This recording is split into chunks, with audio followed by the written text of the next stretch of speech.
tout va bien. La santé, nickel. La famille, nickel. Le boulot, nickel. On est très en forme ici. Et oui, d'où la caféine. Petit bar. Petit bar.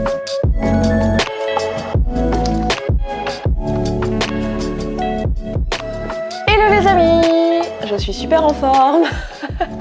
Je suis super en forme et je viens de filmer l'intro de cette vidéo sans le micro, voilà. Très bien, très bien. Donc on recommence.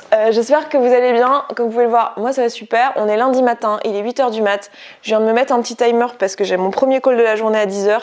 Et il faudrait pas que je le rate, tout simplement, et que je sais que si je suis en train de vous parler, je risque de le zapper.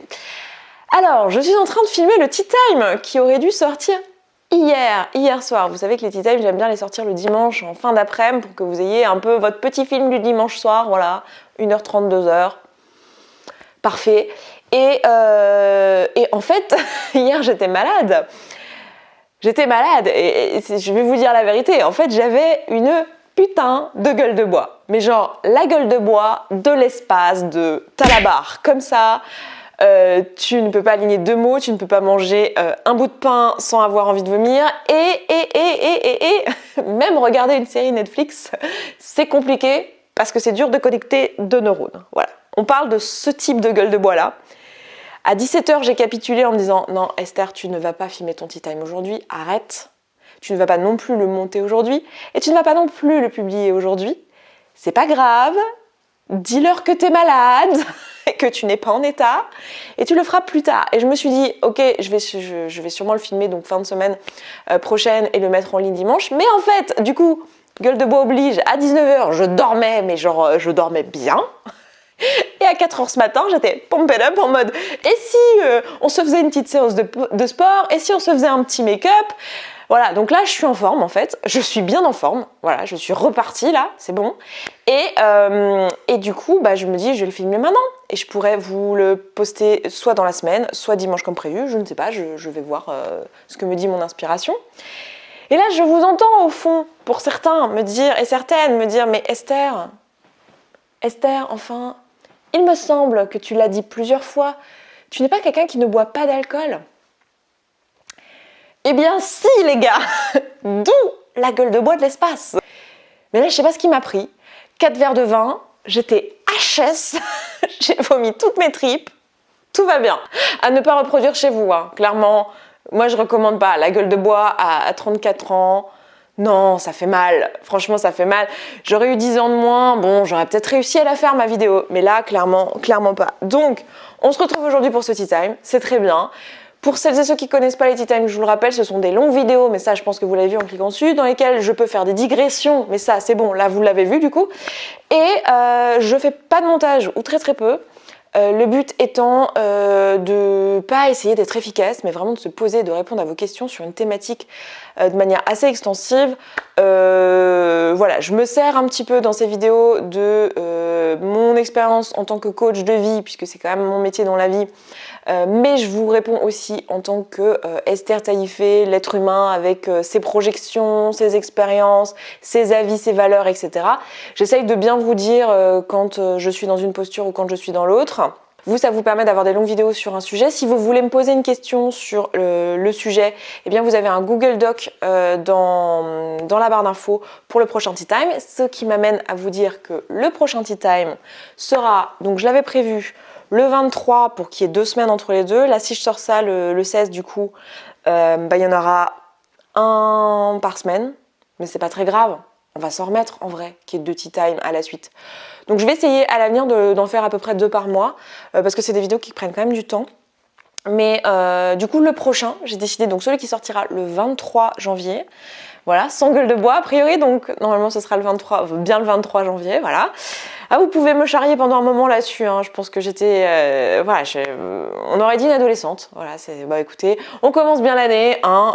Voilà, première semaine de l'année, on est bien déjà. Donc le 23, on va se parler de quoi? On va se parler d'amitié. J'ai décidé de faire un petit time sur ce thème-là. J'ai eu pas mal de questions là-dessus. Donc amitié au sens large, donc vous allez pouvoir me parler de vos amitiés en 1-1, vos amitiés en groupe, vos amitiés un peu à tendance amour où ça devient un peu ambigu.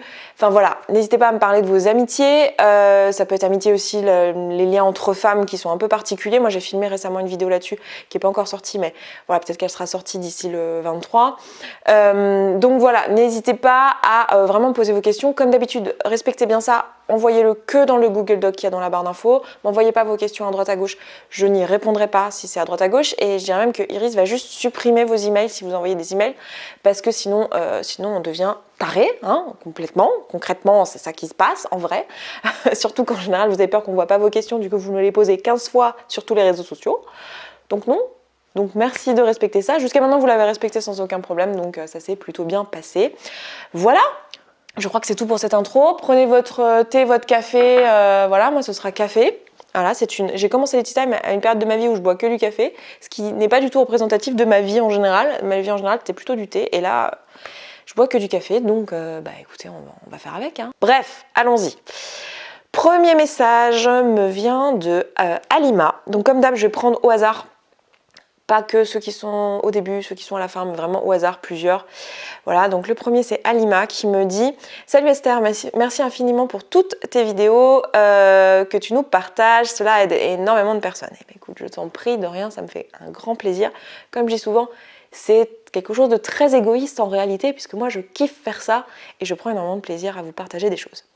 Pour ma question, cela fait 2 ans que je suis lancée à mon compte. J'ai obtenu quelques résultats, mais j'ai le syndrome de l'imposteur. C'est un gros problème. C'est là que j'ai envie de vous dire que si vous n'êtes pas, et j'aurais dû le dire dans l'intro, si vous n'êtes pas entrepreneur ou entrepreneuse, que vous n'avez pas l'intention de le devenir, je suis sûre que vous allez quand même trouver de la valeur dans cette vidéo. N'hésitez pas à écouter ça en tâche de fond. Ça vous permettra de mieux vous comprendre vous, mais de mieux comprendre aussi les gens autour de vous qui ne sont pas forcément comme vous, salariés, qui sont entrepreneurs ou entrepreneuses. Et je pense que les questions typiques qu'on va avoir d'estime de soi, de syndrome de l'imposteur et toutes ces choses-là, c'est des choses qu'on vit tous et toutes, même quand on n'est pas entrepreneur. Donc voilà, les questions d'argent, peut-être qu'on en aura aussi. Ça aussi, c'est des trucs qu'on vit tous et toutes. Donc, pardon, je reviens à ta question. Tu me dis, j'ai obtenu des résultats. Je me dis que j'ai eu de la chance ou d'autres excuses. Je n'arrive pas à prendre conscience de mes compétences et à avoir pleinement confiance en mon projet et en mes capacités. Et lorsque je traverse une difficulté, je persévère, mais je passe aussi en mode dépression parfois. As-tu des conseils pour surmonter le syndrome de l'imposteur? Il faut savoir que je n'ai pas fait de longues études et que parfois j'ai été complexée par cela dans le passé. Je ne sais pas. Merci de m'avoir lu. Bah, écoute, je t'en prie. Merci pour ta question. On commence fort. Je pense que, comme je disais, c'est typiquement quelque chose qui va aider pas mal de monde. Alors, une vision des choses que j'ai envie de te proposer, que je trouve intéressante, c'est qu'en fait, le syndrome de l'imposteur, c'est quoi? Déjà, pour toutes les personnes qui ne connaissent pas le syndrome de l'imposteur, j'ai dû faire des vidéos et des podcasts là-dessus. Je vous mettrai des liens en barre d'infos si j'en retrouve. C'est sûr que j'ai parlé de ces sujets-là, mais il n'y a pas une vidéo ou un truc qui pop dans ma tête parce que j'ai dû en parler de nombreuses fois, je pense.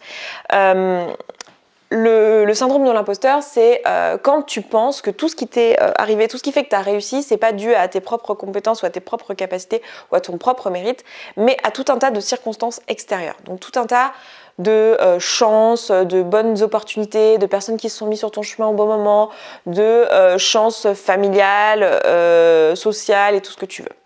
Et c'est d'autant plus accentué si tu es quelqu'un d'un peu militant qui regarde, enfin qui t'interroge en tout cas sur toutes les questions sociologiques et que tu as pu te rendre compte qu'effectivement il existait différentes classes sociales, qu'il existe des personnes qui sont privilégiées, qu'il existe voilà, plein de personnes qui n'ont pas les mêmes chances au départ, que ce soit pour des questions de religion, de race, même si la race n'existe pas, mais voilà, on se comprend, ça n'existe pas, mais il y a du racisme, voilà. Que ce soit pour des questions de genre, que ce soit pour des questions d'orientation sexuelle, juste de lieu où t'es né, hein. T'es né en France ou t'es né en Guinée, ça se passe pas tout à fait de la même manière quand même, voilà. Donc toutes ces histoires de chance, en fait, ça accentue en fait cette problématique-là de mon Dieu, mon Dieu, je me sens pas légitime et je pense que c'est parce que j'ai eu tout un tas de chance. Et en fait, il y a un truc assez important à comprendre et les différentes visions des choses que j'ai envie de te proposer ici pour lever cette problématique-là, c'est que en fait, c'est effectivement le cas. C'est-à-dire que c'est effectivement le cas que quand tu arrives, tu obtiens quelque chose dans la vie, c'est généralement une suite d'opportunités, une suite de j'étais là au bon moment, j'ai rencontré les bonnes personnes, j'étais en forme le jour de l'examen, j'ai fait bonne impression en entretien. C'est une suite de ça en fait. Et en fait, c'est le cas pour tout le monde. Pour tout le monde, en fait.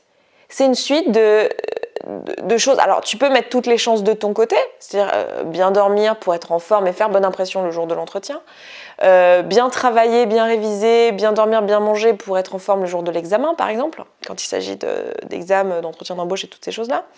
Évidemment que par ton travail, etc., tu peux maximiser tes chances. Tu as une part de contrôle là-dessus. Évidemment que c'est pas juste de la chance, que c'est pas juste des opportunités.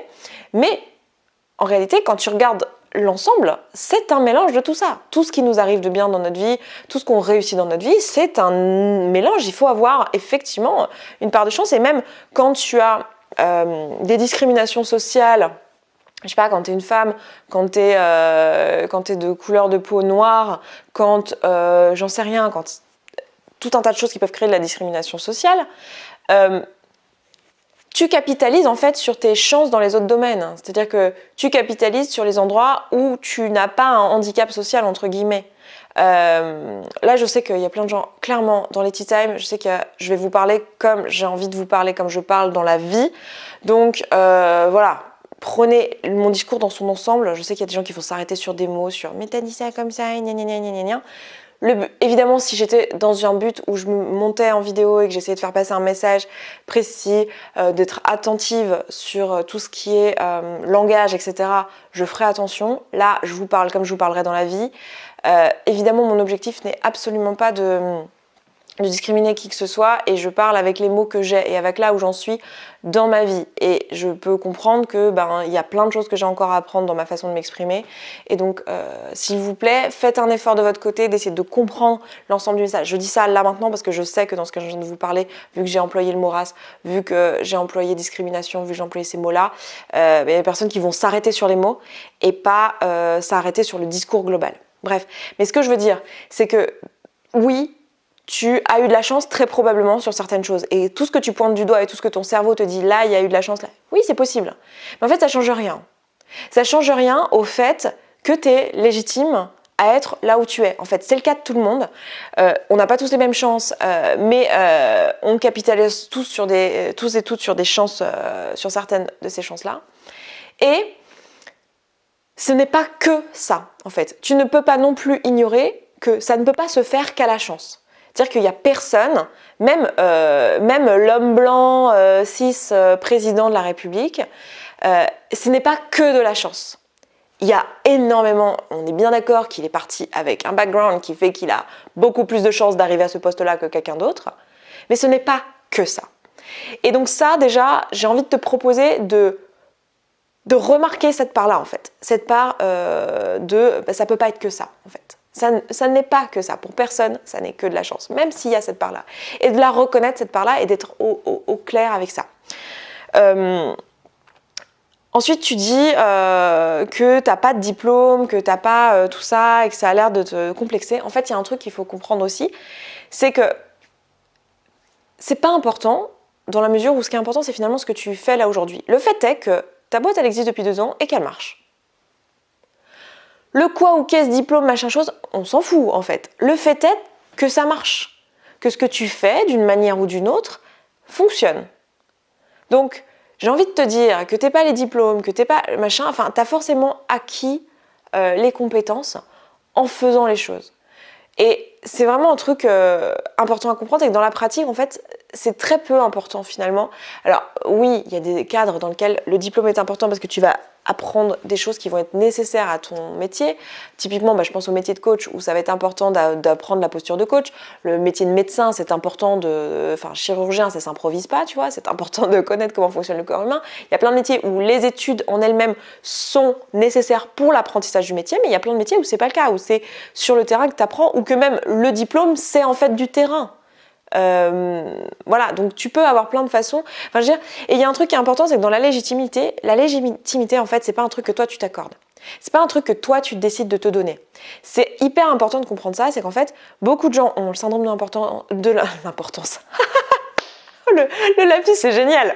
Le syndrome de l'importance. Bah voilà, ayez le syndrome de l'importance plutôt que le syndrome de l'imposteur. Il y a beaucoup de gens qui ont le syndrome de l'imposteur parce qu'ils pensent que s'ils s'autoproclament ci ou là, machin, ils vont être prétentieux. Il y a une espèce de truc dans la société de très faut surtout pas s'autoproclamer ou se lancer des fleurs. Hein. Si tu dis mais je suis bon à ça ou je suis bonne à ça, mon Dieu, tu vas devenir prétentieux. Alors qu'en réalité, mec, si t'as 8 ans d'expérience dans un truc et que t'es bon à ça, ça peut être utile que tu le dises en fait au groupe là qui essaye de monter un projet dans lequel toi t'as des compétences. Tu peux dire écoutez, en fait moi j'ai de l'expérience dans ce truc là, je peux apporter des trucs et c'est pas être prétentieux que de dire ça. Donc reconnaître, il y a une différence entre reconnaître ses compétences et sa capacité et aller se prendre pour qui on n'est pas en fait. Et là, il ne s'agit pas de se prendre pour qui on n'est pas, il est de reconnaître qui on est. C'est quand même très différent, tu vois.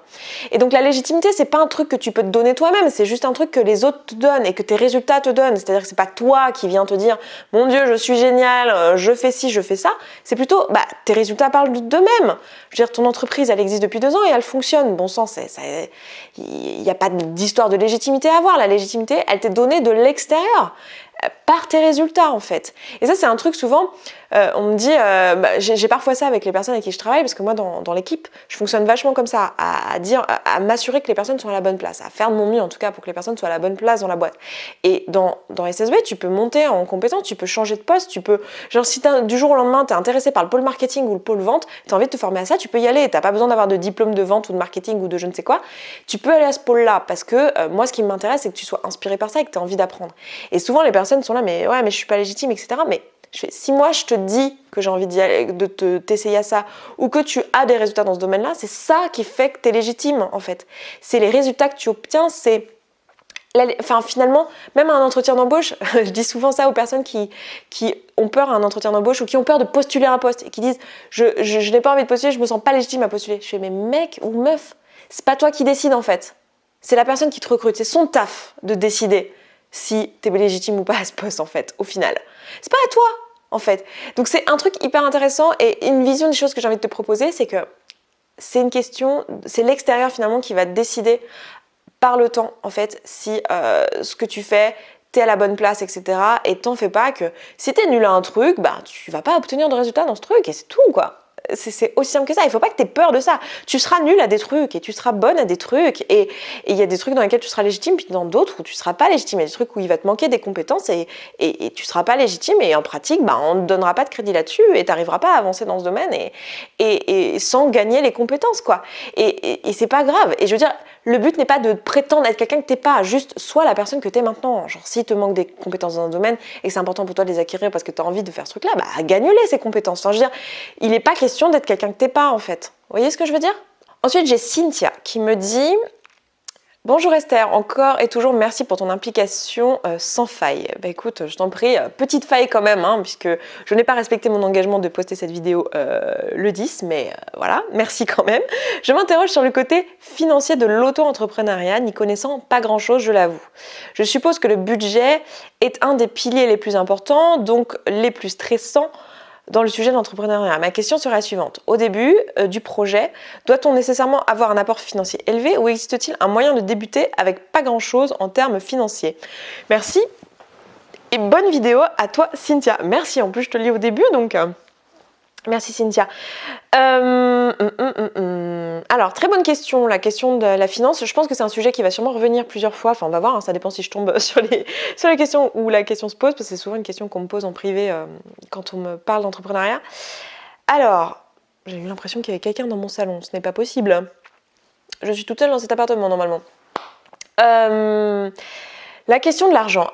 Alors en fait, ça va beaucoup dépendre de quoi on parle, parce que l'auto-entrepreneuriat, c'est hyper vaste. Tu peux être auto-entrepreneuse, je sais pas, tatoueuse, Et là, il te faut du matériel, une pièce pour pouvoir accueillir tes clients qui soient aux normes. Il te faut faire une formation pour la désinfection, enfin pour l'hygiène, etc. Il faut mettre quelques centaines d'euros, je crois, là-dedans. Il te faut le matos, la table, tout ça. Investir peut-être dans un peu de matos pour faire un compte Instagram, te faire connaître, etc.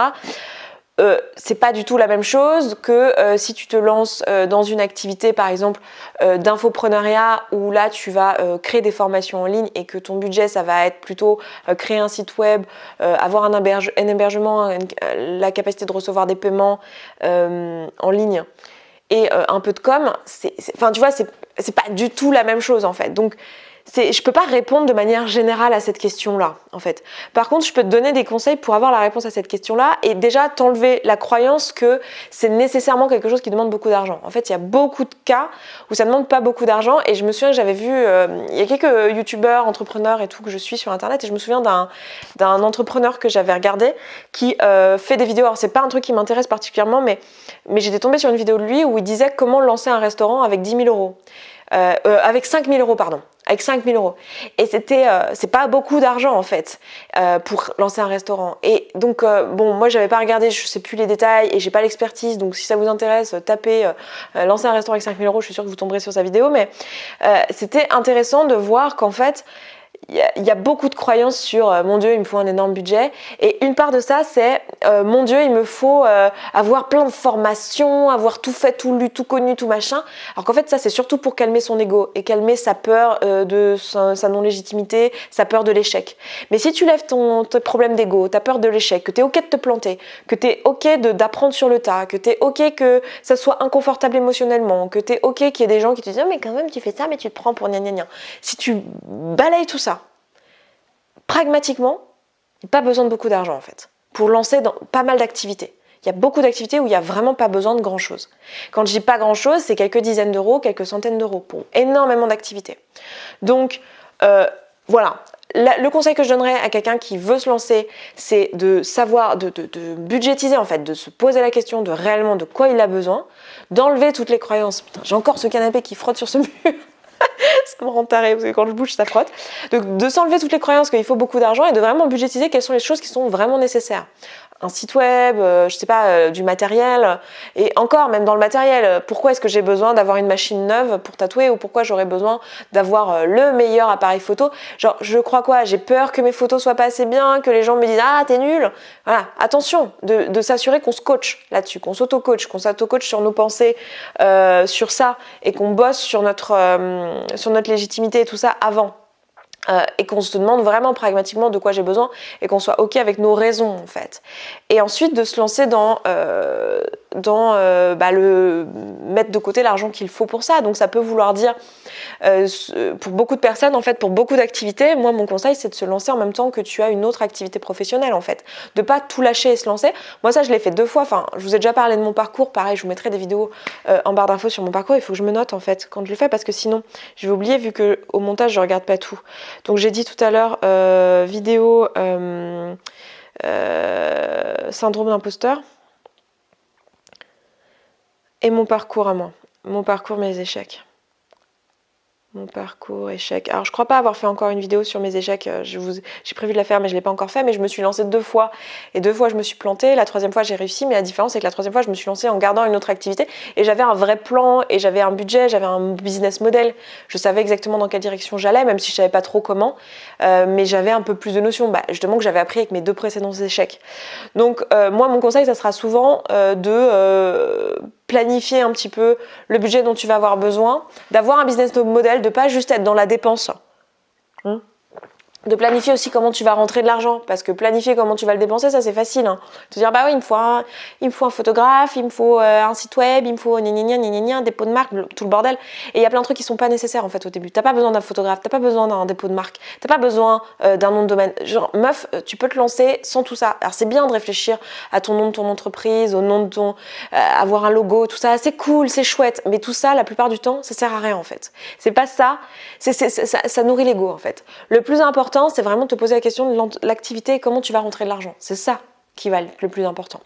Donc, vraiment réfléchir à Comment tu vas rentrer de l'argent, de quel argent tu as besoin pour lancer cet investissement et investir, en gros, investir intelligemment, investir sur des choses qui vont te rapporter de l'argent. Parce que créer un logo, c'est pas ça qui va te rapporter de l'argent en fait. C'est pas ça qui va faire que ton activité va se lancer. Ça, c'est ce que tu crois. Tu crois qu'il faut que tu aies l'air sérieux. Faut pas que tu aies l'air sérieux. On s'en tape que tu aies l'air sérieux. Ce qu'on veut, c'est que tu fasses du bon boulot et que tu puisses aider les gens, que tu puisses répondre à un vrai besoin avec ton activité. C'est ça le plus important. Donc voilà ce que j'aurais envie de dire à cette question-là. Et puis je pense qu'après, je pourrais étayer avec d'autres réponses. Ensuite, j'ai Méline qui me dit « Hello Esther, merci pour tout ce que tu fais. Je t'écris car j'aimerais me lancer dans une activité secondaire pour aider des gens car je le fais déjà dans mon entourage grâce à l'auto-coaching et j'ai conscientisé que j'avais de la valeur pour moi-même mais que je pouvais l'utiliser pour aider les autres. Qui suis-je ? Je manage une petite équipe depuis 10 ans dans la relation client. Je viens de me former en gestion de projet et j'aime mon travail, seulement il ne m'apporte pas cet échange avec les autres et ne comble pas mon envie monstrueuse de donner de l'amour autour de moi en aidant les gens à apaiser leurs relations, en comprenant mieux leur canal de communication, donc celui des autres, et apprendre à se brancher entre guillemets sur la bonne fréquence afin de se faire confiance et comprendre autrui. Je suis déjà renseignée pour me lancer sur le net, mais j'ai peur. Peur de ne pas savoir quel sujet aborder en premier. Et est-ce que j'utilise mon nom, un pseudo ? Peur d'investir dans un peu de matériel pour créer une activité qui en soi ne m'apportera pas beaucoup d'argent. Est-ce raisonnable ? Comment assumer ce choix à ma famille ? Quelle légitimité je peux avoir à coacher les gens ? Bref, tu vas me dire que j'attends une validation de ta part pour me rassurer. Eh bien, je dois avouer que je crois que ton avis me rassurait. Grosse bise. Bon, déjà, merci pour ton commentaire et pour les gentilles choses que tu me dis en début de message. Qu'est-ce que j'ai envie de te dire ? Lance-toi, meuf, hein, qu'est-ce que je te dise ? Lance-toi, assure-toi que avant d'aider les gens, tu es formé à la posture de coach, que tu es capable de distinguer quand est-ce que les personnes ont besoin de coaching et quand est-ce que les personnes ont besoin de thérapie. Et puis go, quoi, hein, écoute, si tu as envie de le faire, après assumer face aux gens, à la famille, ça viendra avec le temps. Moi, je crois que là, dans ce que tu me dis, les peurs d'investir un peu d'argent dans du matériel, bon, investis pas des tonnes, ça sert à rien, mais je pense que ça, j'ai pas l'impression que ce soit si fort. Je pense que tu peux le lever assez rapidement, peut-être avec ce que j'ai dit à la question d'avant. Pour ce qui est de la famille, moi je trouve que c'est un truc qui est venu en pratiquant, où en fait quand tu commences à coacher, en fait t'as tellement... comment dire ? Tu vois tellement la valeur que ça apporte. Et je pense que là, j'ai l'impression que dans ces vidéos, dans ces tea time, pour beaucoup d'entre vous, vous êtes en train de percevoir la valeur que ça représente le coaching. Même si là, évidemment, c'est pas du tout... C'est tellement, mais minime par rapport à la puissance d'un coaching en one-to-one et ce que ça apporte à quelqu'un de se faire coacher, ce que ça apporte dans ces vidéos-là. Donc imaginez, je sais qu'il y en a beaucoup qui disent « mais c'est ouf ces vidéos, ça apporte énormément, ça m'a levé plein de trucs et tout ». Donc en fait, quand tu le vis, quand tu deviens coach et que tu le vis au quotidien, tes parents qui te disent mais c'est bizarre ton truc, ça n'apporte pas grand chose, mais c'est naze, ou qui vont avoir un jugement un peu mais ça sert à quoi et tout ça.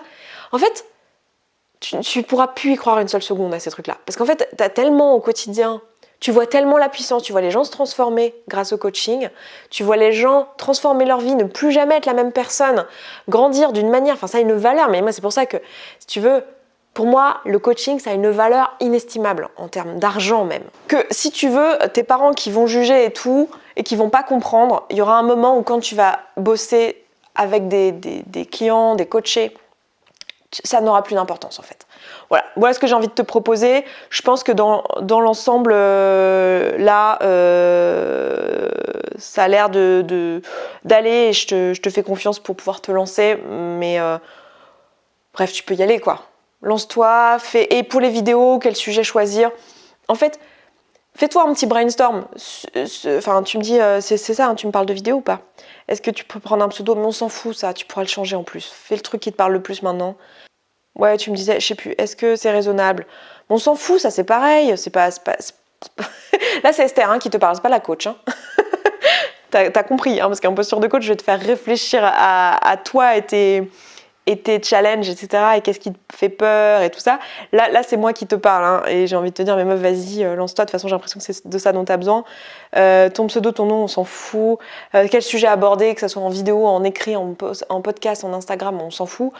C'est pareil, fais-toi un petit brainstorm. Quels sont les 10 sujets qui ont le plus transformé ta vie? Quelles sont les 10 notions qui ont le plus transformé ta vie? Commence par ça, tu auras des questions et il t'en viendra d'autres, t'inquiète. Et n'aie pas peur de répéter des choses que tu as déjà entendues ailleurs parce que ce sera dans tes propres mots, avec ta propre expérience, avec tes propres exemples. C'est pas du tout un problème.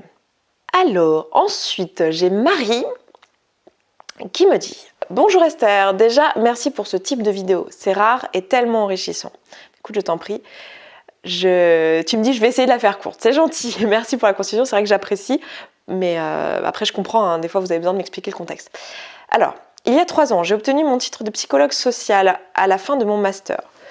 Je suis installée à Barcelone après mes études et j'ai pris un boulot alimentaire pendant 2 ans avant de trouver le job de mes rêves en psycho. Pendant ces 2 ans, j'ai aussi développé une marque de bijoux fait main. Ce n'était qu'un loisir à la base et début 2020, je trouve enfin le job de mes rêves en psycho ici à Barcelone. Sauf que voilà, le Covid arrive et chamboule mon esprit. Je n'ai plus envie de boulot. C'est marrant comme c'est le Covid qui chamboule. Là, c'est la coach qui parle, mais comme c'est le Covid qui chamboule ton esprit, t'as vu le je ne veux pas prendre la responsabilité de ça, ça me fait trop peur. C'est intéressant que ton cerveau fasse cette distinction-là, tu vois, que tu associes donc la circonstance Covid à j'ai des questionnements internes, j'ai besoin d'évoluer, j'ai des choses qui bougent et j'ai envie de te proposer de reprendre le pouvoir là-dessus et te dire tiens, en ce moment, alors c'est peut-être le Covid, c'est la circonstance Covid qui m'a permis d'accéder à ça en moi, mais en ce moment, en moi, il y a ça. Parce que ça va donner beaucoup plus de pouvoir. Donc bon, je te pose ça là, je continue de lire ton message. Le Covid arrive et chamboule mon esprit. Je n'ai plus envie de ce boulot, je veux faire des bijoux. Ça a été très dur d'accepter mon job de rêve d'il y a 3 ans. Ça a été très dur d'accepter que mon job de rêve d'il y a 3 ans n'est plus en lien avec ce que je suis maintenant. Je veux faire des bijoux. Ce qui me rend heureuse. C'est ce qui me rend heureuse. Dans une de tes vidéos d'ailleurs, tu nous conseilles de nous revoir 7-8 ans. À 7-8 ans, et qu'est-ce qu'on faisait? Moi, c'était déjà des bijoux. J'ai déjà fait le plus gros. Pardon, j'ai du mal à te suivre. C'est pas grave. Il me manque simplement le statut, mais je ne passe pas le pas. Je n'arrive pas à me faire à l'idée que je passe à un métier socialement reconnu, à un métier créatrice de bijoux. Comment sauter le pas? J'ai déjà beaucoup de clients, des boutiques qui me contactent pour revendre mes bijoux, mais je n'arrive pas à prendre confiance dans ce que je fais. Un de tes tea time m'a fait réaliser que c'était peut-être la peur de l'échec ou même de réussir. Comment prendre confiance en moi et en mon projet, bordel. J'adore. J'espère que ça parlera à d'autres personnes. Oh oui, meuf, ça va parler à d'autres, t'inquiète. Aucun doute là-dessus. C'est exactement le genre de questions que j'ai, mais tout le temps. Merci beaucoup pour ton partage. Je suis trop heureuse que tu l'aies fait parce que ça va aider tellement de monde. Et c'est pour ça que je fais ces vidéos, donc merci beaucoup. Et en plus, tu m'as fait marrer. Alors, meuf, je comprends, mais je relate, mais à 12 000%. Là, c'est Esther, la meuf de 34 ans qui te parle. Parce que le côté, je passe d'un job socialement reconnu, longues études et tout le bordel, à je vais faire la mariole et faire un truc... genre beaucoup moins reconnu. Je connais très bien, n'est-ce pas?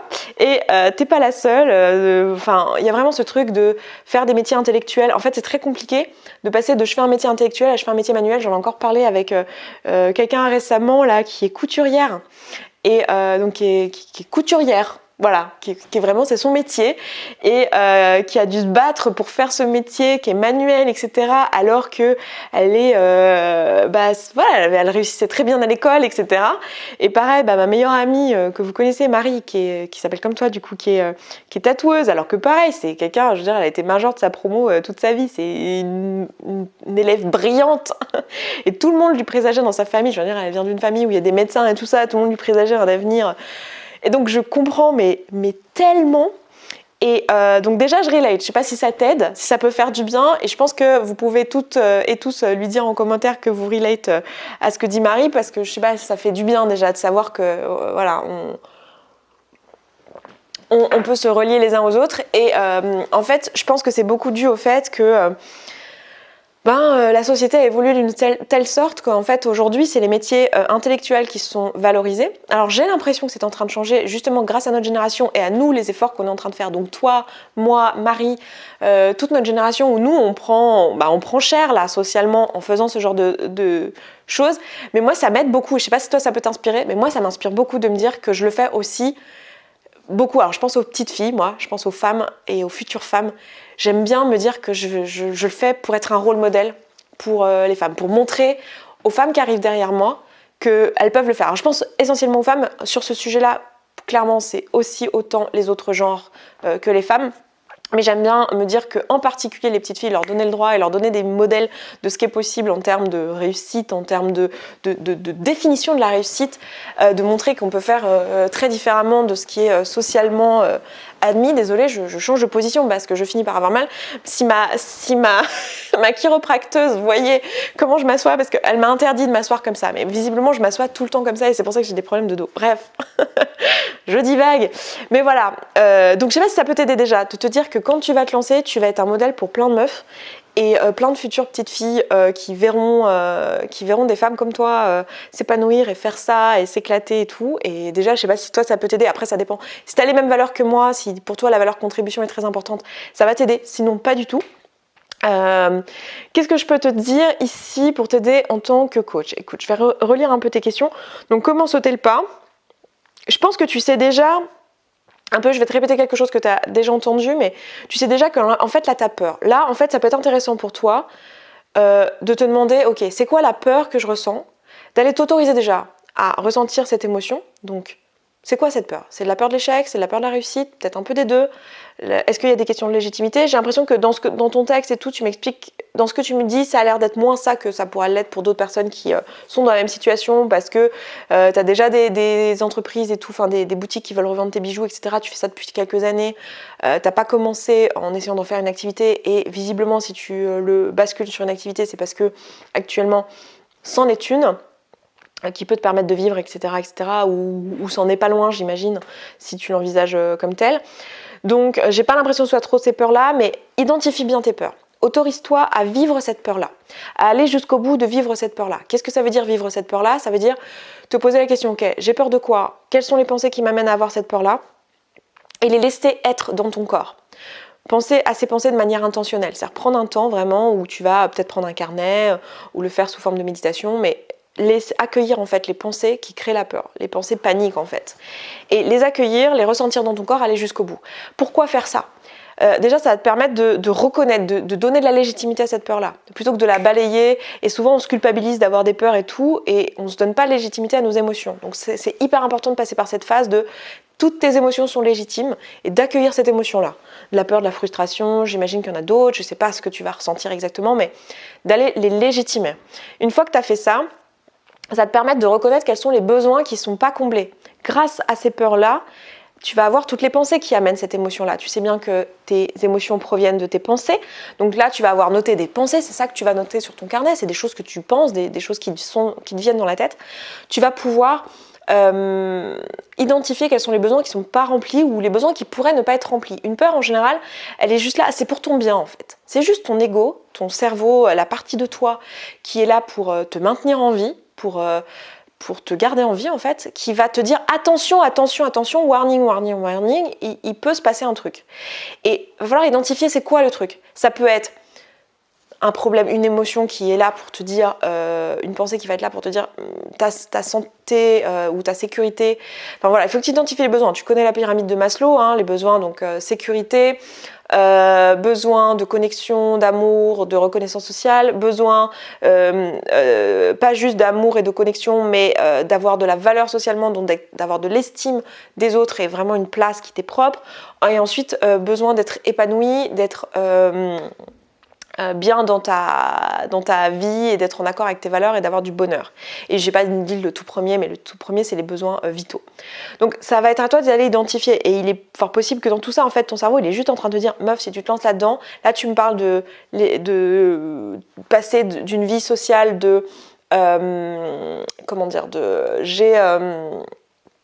j'ai un métier reconnu à je fais des bijoux. En fait, il y a de bonnes chances que du coup, la peur derrière ça, alors comme je disais, il y a très peu de chances que tu aies la peur de l'argent, donc de la sécurité financière, puisque tu n'as pas l'air de m'en parler, mais tu pourrais avoir ça, donc plutôt de la sécurité, ou alors plutôt de la sécurité émotionnelle, genre est-ce que ça va te perturber de changer de boulot, ça va pas te mettre à l'aise, etc.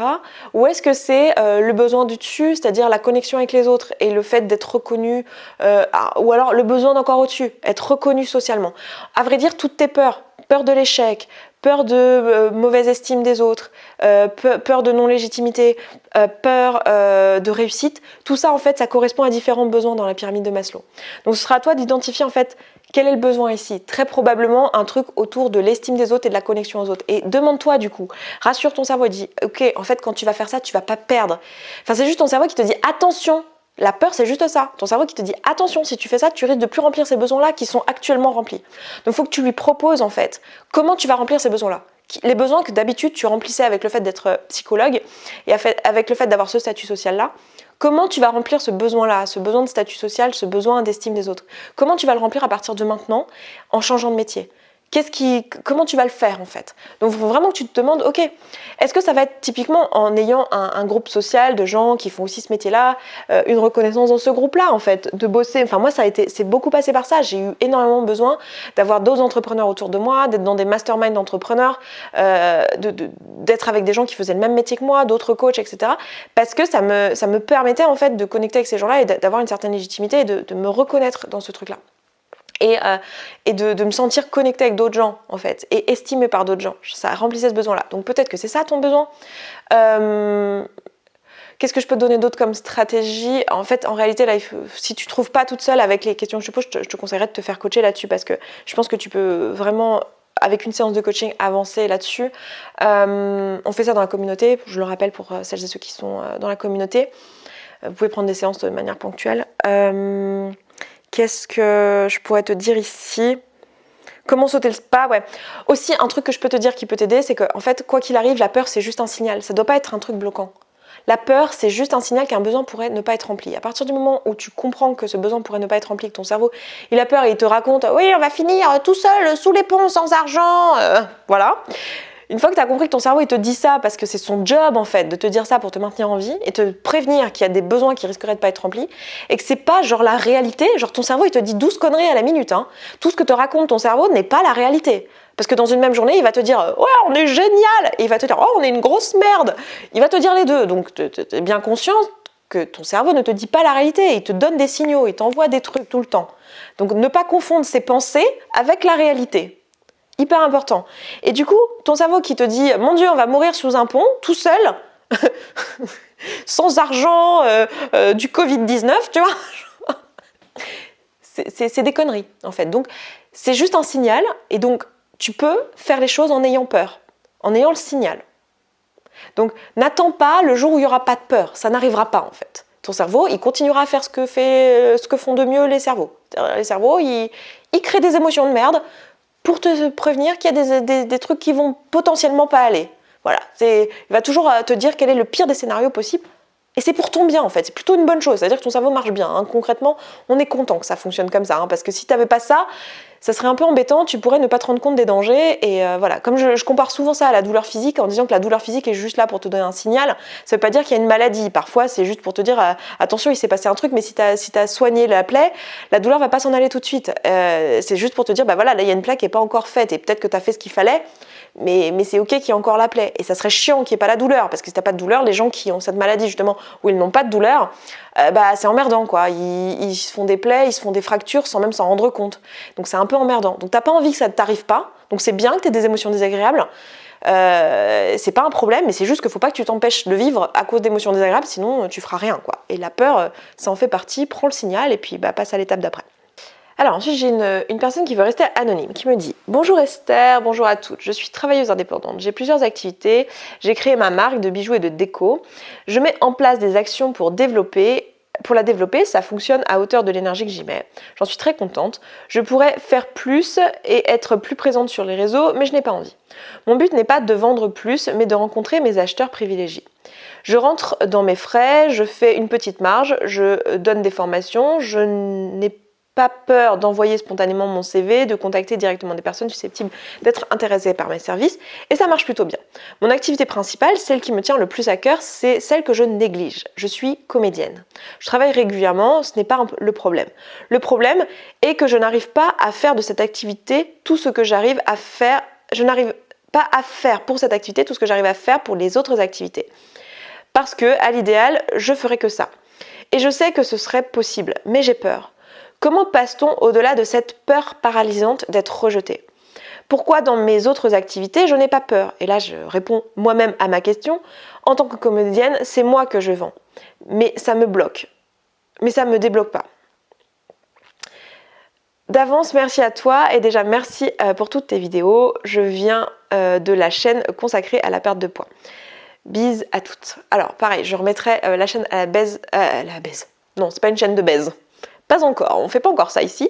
On a une chaîne YouTube de perte de poids. Donc je vais me le noter, perte de poids chaîne pour ma barre d'infos, comme ça j'aurai ça dans la barre d'infos. Donc si vous ne connaissez pas, n'hésitez pas à aller regarder. Là-bas, je suis que en posture de coach. Et écoute, de rien, merci à toi d'avoir posé cette question. Je pense que ça va être très complémentaire avec la question de Marie juste avant, donc c'est super. Alors, tout ce qui est question de peur paralysante, etc., je pense que j'ai pas mal répondu dans la question d'avant, donc à mon avis, ça va t'aider. Je te laisse réécouter si t'as pas écouté, je te laisse écouter si t'as pas réécouté et réécouter si tu as besoin là-dessus. Voilà, là en l'occurrence tu me parles du rejet des autres, donc je pense que ça doit être dans les besoins, enfin fais l'exercice quand même de te poser la question à toi-même, etc. Mais on doit plutôt être sur un besoin d'inclusion, d'amour et de reconnaissance du groupe. Voilà, donc comment tu peux remplir ce besoin-là autrement, et tu me dis que tu n'as pas peur dans les autres activités.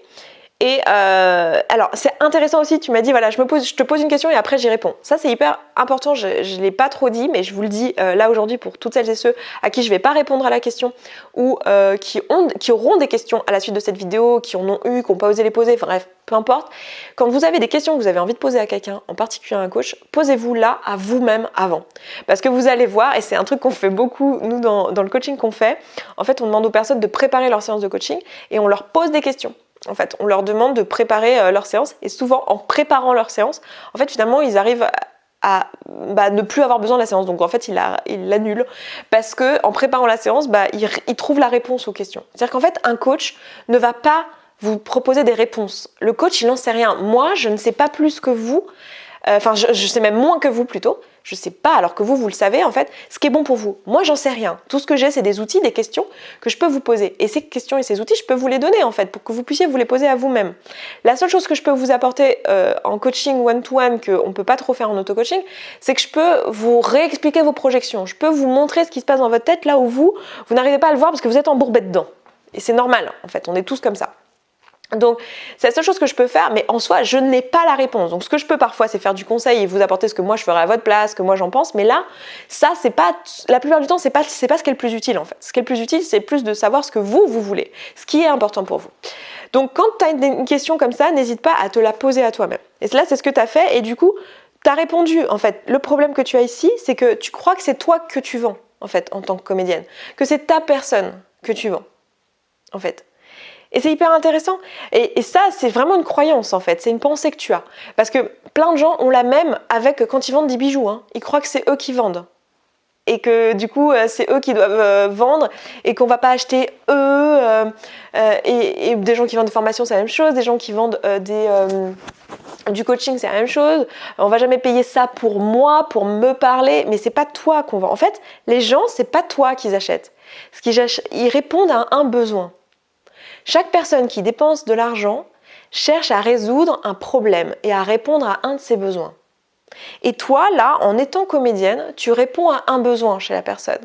C'est pas toi que tu vends. Ils t'achètent pas toi. Ils achètent la résolution d'un problème. Donc il faut que tu te poses la question, quel est le problème que moi je peux résoudre? Quel problème je suis bonne à résoudre dans la façon dont j'exerce mon métier de comédienne? Quel est le besoin de... alors moi je connais très peu ce métier, tu vois, mais là t'as quelqu'un, je sais pas, t'as un réalisateur qui a... je sais pas qui recherche les comédiens, j'imagine que c'est...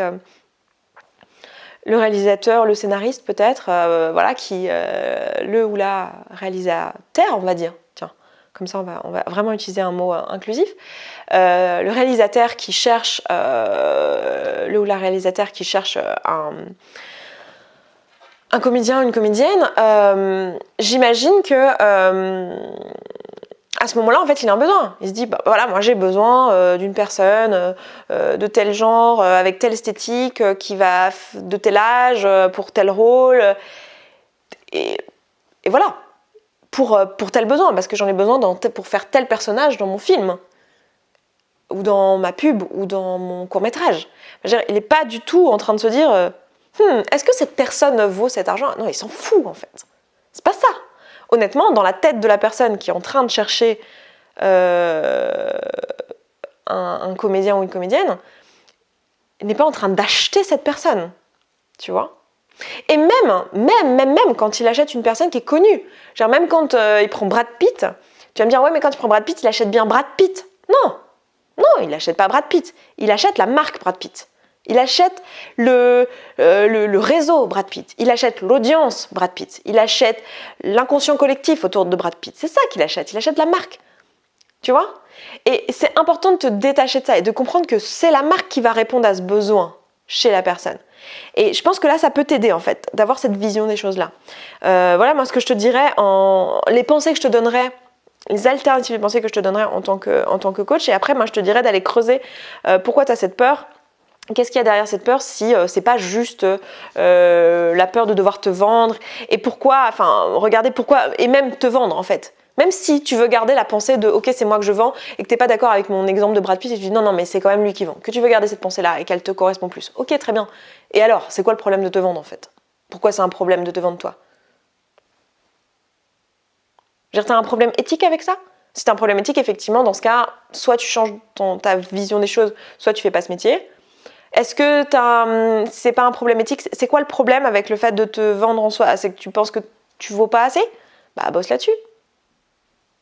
Encore une fois, c'est pas à toi d'en juger, c'est la personne qui achète qui décide si l'article vaut assez. C'est pas toi qui décide pour tes bijoux finalement.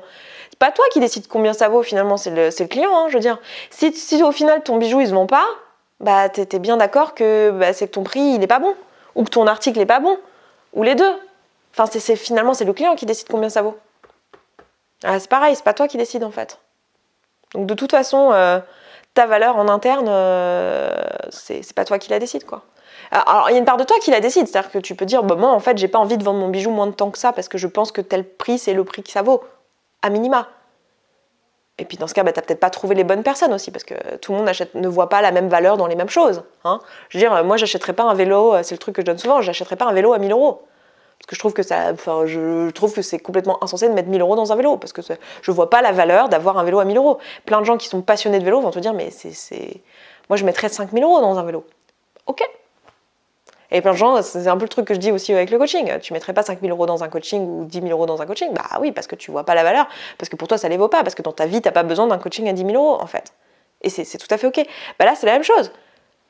Les gens qui vont acheter ta prestation de comédie, c'est eux qui décident en fait de la valeur. C'est eux qui décident de ta valeur à ce moment-là. C'est pas toi qui dois dire mais je les vaux pas ou je sais pas quoi. Enfin je projette là un peu basé sur d'autres choses, d'autres pensées que pourraient m'amener d'autres personnes de mon expérience. Parce que je sais pas, là tu m'as pas dit que c'était ça le problème, mais va creuser un peu. C'est quoi le truc qui t'empêche là de te lancer de la même manière que tu ferais dans les autres domaines? Ok, ensuite j'ai Blandine qui me dit coucou. J'espère que tout va bien pour toi en ce moment. Merci beaucoup. Bah écoute, comme tu as pu le voir, je viens de me prendre une gueule de bois, donc c'est que tout va pas super bien. J'ai eu une semaine assez challengeante émotionnellement. Voilà, j'ai vécu plein d'émotions les amis, c'était chouette, j'ai bien grandi et l'année 2020 a commencé sur les chapeaux de roue, donc Donc voilà, plein de choses personnelles qui me sont arrivées. Celles et ceux qui sont dans la communauté, je vous ai pas fait de bilan de semaine cette semaine parce que j'étais même pas en état physique d'en faire un. Mais vous en saurez plus la semaine prochaine, très probablement dans mon bilan de la semaine.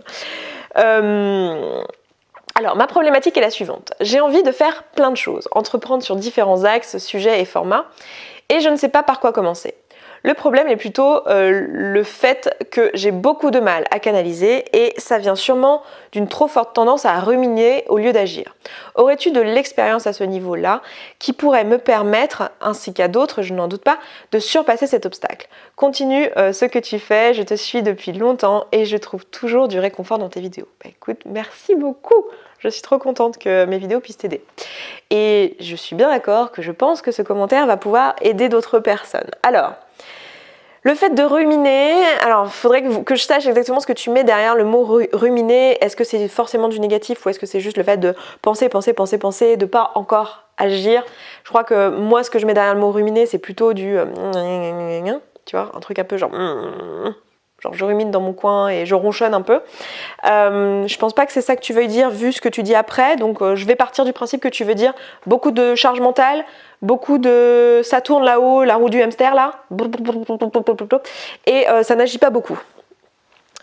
Est-ce que j'aurais de l'expérience à ce niveau-là pour surpasser cet obstacle?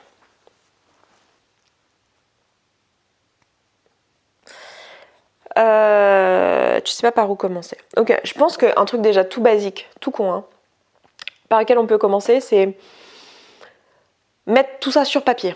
Pas rester dans la rumination, mettre tout ça sur papier. Quelles sont les idées, de quoi il s'agit exactement, combien il y en a, tout écrire sur papier. Je pense que ça peut être un bon point de départ. Moi, je vais peut-être te répéter un peu ce que j'ai dit un peu plus tôt, mais je pense que là, l'important, ça va être de savoir en fait qu'est-ce qui t'empêche de passer à l'action. Comprendre un peu quel est l'obstacle qui t'empêche de passer à l'action exactement. Est-ce que c'est de la peur? Si oui, quel type de peur? Est-ce que c'est un manque de légitimité? Là, tu m'as parlé, je vais partir du principe que si c'est la peur, le manque de légitimité, tout ça, comme on en a parlé avant, je vais partir du principe que tu as regardé le reste de la vidéo et je vais canaliser mon énergie dans cette réponse sur le fait que tu dis je sais pas par où commencer parce qu'il y a beaucoup de choses.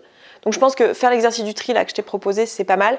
Et je crois qu'il y a un truc qu'il faut aussi dédramatiser un peu, qui peut peut-être t'aider, une pensée que j'ai envie de te donner, c'est que très souvent, ce que j'observe chez les personnes qui ont du mal à commencer, qui ont envie de faire plein de choses et qui savent pas par quoi commencer, c'est qu'ils cherchent le projet parfait, le truc qu'ils ont plus envie de faire qu'un autre, alors qu'ils ont envie de faire plein de trucs, et qui cherchent à avoir un truc abouti ou un truc sur lequel ils sont sûrs qu'ils vont pouvoir le faire pendant un petit moment et qu'ils vont pas se lasser et passer à autre chose. Et en fait, je pense que c'est là, à titre personnel et de mon expérience, je me rends compte que ça marche pas bien en fait de faire ça. Et qu'en fait, j'ai envie de dédramatiser le truc et de te proposer de te dire en fait, on s'en fout par quoi tu commences. On s'en fout que tu t'arrêtes dans 3 mois. On s'en fout que tu t'arrêtes la semaine prochaine. En fait, ce qui est le plus important, de manière générale et dans la vie, moi je trouve que ce qui rend le plus heureux de toute façon, c'est de faire ce qui est juste pour soi dans l'instant présent.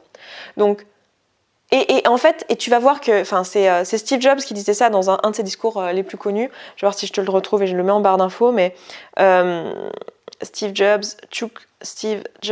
discours. Je crois que c'est un des discours qu'il a fait peut-être à Yale ou je ne sais plus. Et en fait, il dit qu'au bout d'un moment, tu as un truc. Enfin, si tu suis tes envies, tu suis les choses que tu aimes, au bout d'un moment, tu vas avoir des projets qui vont connect the dots, tu vois, qui vont connecter un peu toutes les choses que tu as faites. Et il donne l'exemple d'un cours de calligraphie qu'il avait fait quand il était très jeune, parce que ça l'intéressait, parce qu'il trouvait ça beau, l'esthétisme des lettres et tout, et il avait envie de bosser là-dessus. Et en fait, c'était un truc qui avait l'air de servir à rien. Et en fait, plus tard, quand il a fait la police Apple, et en fait, ces cours de calligraphie lui ont servi, et c'est ce qui a fait, en fait, il a été l'un des premiers à rendre la police, enfin faire de la police un vrai truc en fait, et faire que ce qui est écrit sur l'ordinateur ce soit plus lisible et plus agréable et plus beau et plus facile en fait et plus confortable. Et c'est hyper intéressant de voir les choses comme ça et de te dire en fait mes projets, même s'ils avortent, même si je commence 15 trucs en même temps et qu'au final j'en poursuis 3 ou un seul ou aucun, en fait c'est pas important. Et je crois que l'une des choses qui peut t'empêcher de passer à l'action ici dans ce que tu me dis, c'est probablement le fait de te laisser submerger par il faut que je choisisse un truc et il faut que ce soit bien et que ce soit le bon truc. Peut-être pour tout un tas de raisons sociales, genre on nous a tellement biberonné au il faut trouver ton truc, le truc, Ça, on en a parlé dans la mission de vie, quand on a parlé de la mission de vie dans un autre Tea Time. De toute façon, là, vous avez la playlist de tous les autres Tea Time si vous voulez aller regarder. On en a parlé, mais on nous a tellement biberonné où il faut le truc de ta vie, etc. qu'en fait, on s'autorise pas finalement à essayer, à se planter aussi, parce qu'on nous a aussi dit que l'échec c'était un problème, mais n'hésite pas en fait à tester des trucs, à te planter, à recommencer, à faire plein de choses en même temps, à ce qu'il y ait des projets qui n'aillent pas au bout et à pas trop te prendre la tête sur est-ce que c'est abouti, par quoi je devrais commencer, de juste commencer en fait, de faire le truc là maintenant. Genre demande-toi quel est le truc que j'ai le plus envie de faire là, puis commence par ça en fait. T'as pas besoin de commencer par le truc parfait ou le meilleur truc ou je ne sais quoi. Ensuite j'ai Alice qui me dit « Bonjour Esther, merci pour ton engagement auprès de nous. » Bah écoute, de rien. J'ai déjà eu quelques révélations grâce à toi là. Et là, j'ai besoin de tes éclairages car j'ai une problématique que je traîne depuis longtemps. Je me suis toujours visualisée comme une entrepreneur, mais je n'ai jamais réussi à finaliser un projet jusqu'au bout et à en vivre. J'ai fait beaucoup de choses intéressantes, un peu dans toutes les directions, j'ai 1 milliard d'idées, j'explore beaucoup. J'ai aussi la chance de vivre en Chine et il y a beaucoup d'opportunités ici et du coup je prends ce qui vient et je n'arrive pas à me focaliser sur ce que je veux vraiment. Au final, je garde toujours un boulot alimentaire. J'ai l'impression de ne pas capitaliser et de ne rien construire. Je rêve d'être capable de faire naître un projet, de le faire grandir étape par étape sans laisser tomber au bout de quelques mois pour faire autre chose. Comment savoir quelle direction prendre avec son entreprise et s'y tenir? J'écris un 1er janvier, alors bonne année, la bise, Alice. Et bah bonne année à toi aussi. Bon, j'ai envie déjà de rebondir sur ce que je viens de dire juste avant. C'est pas très grave en fait de lancer plein de trucs et de s'arrêter au bout d'un moment parce que ça nous inspire plus autant, parce qu'on a envie de passer à autre chose. Enfin, j'ai envie de dédramatiser ça quand même. Je sais pas ce que t'en penses, mais je trouve que c'est pas mal de dédramatiser ça, ça, et de te dire que c'est ok de le faire. Maintenant, là, je vois que t'as un stade où t'as déjà pas mal exploré. Et tu as l'impression qu'en fait, t'aboutis à rien. Alors, il y a plusieurs choses qui pourraient arriver. Alors, pour ça, il faudrait que je te coach et que je t'ai en face et tout pour vraiment aller creuser. Mais je vais te faire plusieurs propositions en fonction des scénarios. Toi, tu sais, plusieurs choses qui peuvent être possibles. Soit, en fait, t'as pas encore assez exploré. Et t'es pas tombé dans des domaines dans lesquels ça t'intéresse vraiment. Il n'y a pas eu un truc qui t'a vraiment botté. Et effectivement, t'as bien fait d'arrêter à ce moment-là, de passer à autre chose dans ta vie. Et pour l'instant, t'es peut-être resté que dans un domaine où tu t'es pas encore autorisé à aller vraiment vers les trucs que tu veux vraiment. Pour savoir si c'est le cas, pose-toi la question, c'est quoi mon rêve caché? C'est quoi le truc que j'ai vraiment envie de faire? Genre pourquoi je me vois entrepreneuse dans la vie en fait? C'est quoi les trucs, genre les vrais trucs que j'ai vraiment envie de faire? Au-delà de ce que je sais déjà faire, les opportunités qu'il y a ici, au-delà de tout ça, qu'est-ce que j'ai vraiment envie de faire? Peut-être que tu t'es pas autorisé à aller là-bas en fait. T'es allé que dans des trucs qui sont finalement disponibles, accessibles, dans ta zone de confort, etc. Même si t'as touché un peu à tout, tu vois. Donc demande-toi si c'est ça. Si c'est ça, peut-être qu'une bonne prochaine étape pour toi, c'est de te lancer dans un projet qui est hors dehors de sa zone de confort, qui est vraiment dans les trucs que tu as vraiment envie de faire, genre les trucs qui te font peur, les trucs qui sont vraiment importants pour toi, les trucs où ça te ferait vraiment chier de te planter et de le lâcher, tu vois. Donc soit c'est ça, soit c'est plutôt que en fait t'as bien trouvé les trucs qui te faisaient plaisir et que t'avais vraiment envie de poursuivre et tu te dis merde c'est dommage que j'ai arrêté parce que vraiment ce truc là c'était cool quoi et j'aurais aimé que ça vive plus longtemps. Et en fait ce qui s'est passé c'est qu'à un moment donné t'étais face à des obstacles et t'avais plus l'énergie, t'avais plus le courage, t'avais plus la flamme que t'avais au début et toi ce que t'aimes c'est lancer des trucs, allumer des flammes et là en fait t'avais plus l'énergie. Et ça, si c'est le cas, en fait, il est possible que dans ton profil d'entrepreneur, et il y a pas mal d'entrepreneurs qui ont ce profil-là, en fait, toi, ce que tu aimes, c'est lancer des projets. C'est être à l'initiative, c'est être au début, et peut-être être là à l'impulsion à chaque fois qu'il y a des changements, mais pas forcément être là dans la durée, dans l'opérationnel. Et dans ce cas, en fait, ce qui va être important, c'est dans tes projets, de créer des projets qui te permettent à un moment donné de lâcher le projet, mais que celui-ci continue à vivre et que tu puisses continuer à t'impliquer dedans. Ça va vouloir dire peut-être déléguer, ça va vouloir dire automatiser, ça va vouloir dire faire en sorte que tu n'aies plus besoin d'être constamment dedans, quitte à ce qu'à un moment donné, il soit un peu moins rentable ou à peine rentable, mais pour que le projet puisse continuer à vivre sans que toi, tu sois impliqué à titre personnel dedans. Je sais pas si tu vois ce que je veux dire. Donc à ajuster évidemment avec tes activités, comme je te répète, je n'étais pas en phase, donc je ne peux pas te conseiller là-dessus vraiment précisément sur tes projets, mais à regarder si tu ne serais pas dans ce profil-là. En fait, il y a plusieurs profils dans les entrepreneurs. Tu as des personnes qui sont donc à l'initiative, qui aiment bien lancer des projets. Tu as des personnes qui aiment bien faire un truc en précis et qui se lancent en général dans l'entrepreneuriat, et en général ça va être des gens qui vont avoir beaucoup de mal à faire tout ce qui est pratico-pratique d'entrepreneuriat, parce qu'en fait eux ce qu'ils veulent c'est, j'en sais rien, coudre, faire des bijoux, coacher, et pas tellement faire tout l'aspect entrepreneuriat, l'aspect création d'activité, toutes ces choses-là. Donc dans ce cas, ça va être aussi, la réponse, ça va être de déléguer à d'autres personnes tous les aspects opérationnels, etc., très pratico-pratiques pour se consacrer à que l'activité. Tu as des personnes qui au contraire vont kiffer toute la partie opérationnelle et qui en fait n'aiment pas trop finalement ou coacher ou faire je sais pas, la relation client, ou eux ce qu'ils aiment bien c'est mettre en place les systèmes, etc. Donc tu as 3 grands profils, on appelle ça, alors je sais plus, tu as le profil opérationnel, tu as le profil artiste entre guillemets, parce que ça va être la personne qui aime faire. Donc par exemple un coach ça va être un artiste, quelqu'un qui aime être dans la pratique. Puis tu vas avoir le profil entrepreneur, donc le profil qui aime bien lancer des choses. Et il est possible que toi tu sois un profil entrepreneur, à voir, hein, j'en sais rien, je n'étais pas en face, on n'a pas assez discuté pour le savoir. Et dans ce cas, la solution, ça va être pour toi, dans tes prochains projets qui te tiennent à cœur, de ne pas les laisser avorter et de déléguer au moment où il le faut, d'apprendre à faire ça, d'apprendre à vraiment devenir une entrepreneuse badass, qui a des équipes et qui n'hésite pas à faire ça. Donc peut-être prendre des risques financiers et tout, mais ça va faire partie du jeu. Et ça peut être une chouette étape pour toi pour la prochaine fois. Les amis, je m'apprête à sortir me prendre un petit café. D'ailleurs, j'adore ma tenue aujourd'hui. Je ne sais pas si je peux vous montrer. Ouais, j'essaierai de vous montrer dans le miroir. Je m'apprête à me prendre un petit café parce que là, ça n'a pas rechargé assez pour que je puisse filmer. Donc je me dis, bon, je filmerai le reste de la vidéo plus tard. Et j'ai remis mon masque que j'avais mis hier et en rentrant de là où je me suis bourré la gueule. Hein, et ça pue la vinasse. Donc mon haleine devait être dégueulasse. Donc je pense que je vais le laver. Voilà, ça me... Oh mon Dieu, je me fatigue. Voilà, c'était... Non mais ça sert à rien, hein, clairement. Juste, si vous êtes à ce stade dans la vidéo, mettez un commentaire avec un petit verre de vin. Vous savez, le petit verre de vin. Juste, ça veut dire que vous étiez là, à ce stade dans la vidéo. Voilà. Bref, on se retrouve tout à l'heure. Je répondrai encore à 1 ou 2 questions tout à l'heure. Quand la batterie sera pleine, c'était dommage, hein, je n'avais pas rechargé ma batterie. Donc on se retrouve tout à l'heure. Alors, ensuite, j'ai une question de Nadia qui me dit « Bonjour Esther, bonne année. » Bonne année à toi aussi. Ma question est simple. Comment faire quand on est partagé entre l'idée de faire grossir sa boîte et le refus de faire de sa boîte une usine ? PS, est-ce que je peux t'envoyer un cadeau rue de la Boétie ? J'aimerais que tu le réceptionnes, ça me tient à cœur. J'ai envie de t'offrir un cadeau, alors tu ne peux pas refuser. 1000 bisous.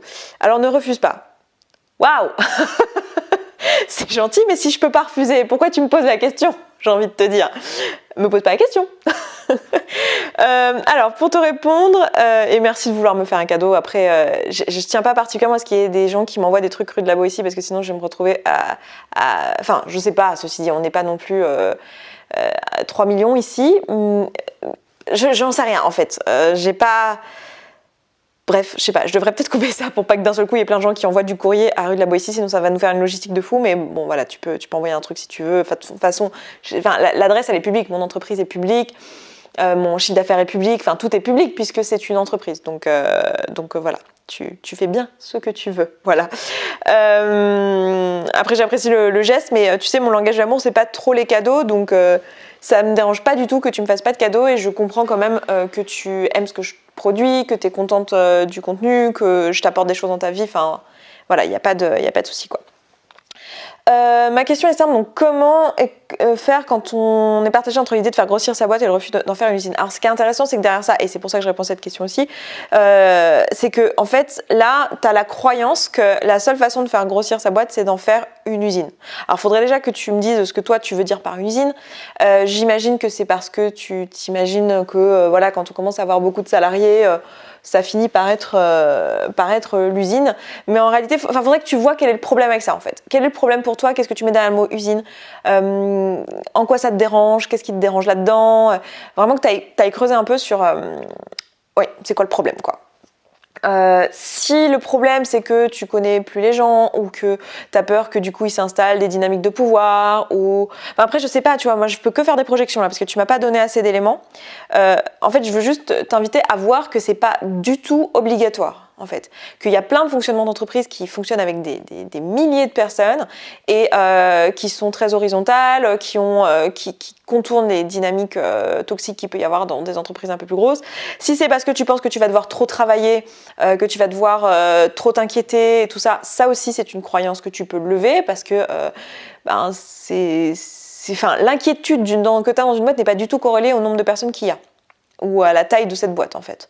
Moi je peux te dire que je pense que j'étais beaucoup plus inquiète et beaucoup plus stressée quand j'étais toute seule dans l'entreprise et que je faisais moins de 1000 € par mois que maintenant que j'ai une entreprise qui tourne avec une dizaine de personnes qui fait 100 000 € de chiffre d'affaires par mois, tu vois. Donc c'est vraiment une histoire de vision des choses, tu vois. Et une histoire de vision. Donc moi je t'inviterais du coup à te faire coacher un petit peu sur les pensées, à t'auto-coacher, répondre aux questions là que je t'ai proposées, d'aller en auto-coaching regarder un petit peu qu'est-ce qu'il y a derrière, qu'est-ce que tu mets derrière le mot usine, qu'est-ce que tu mets derrière faire grossir la boîte, de quoi tu parles, de quoi tu as peur exactement, qu'est-ce qui serait le problème, et d'essayer d'aller regarder en quoi ces croyances-là sont fausses, parce que en réalité c'est tout à fait possible d'avoir une grosse entreprise sans que ça soit une usine à gaz.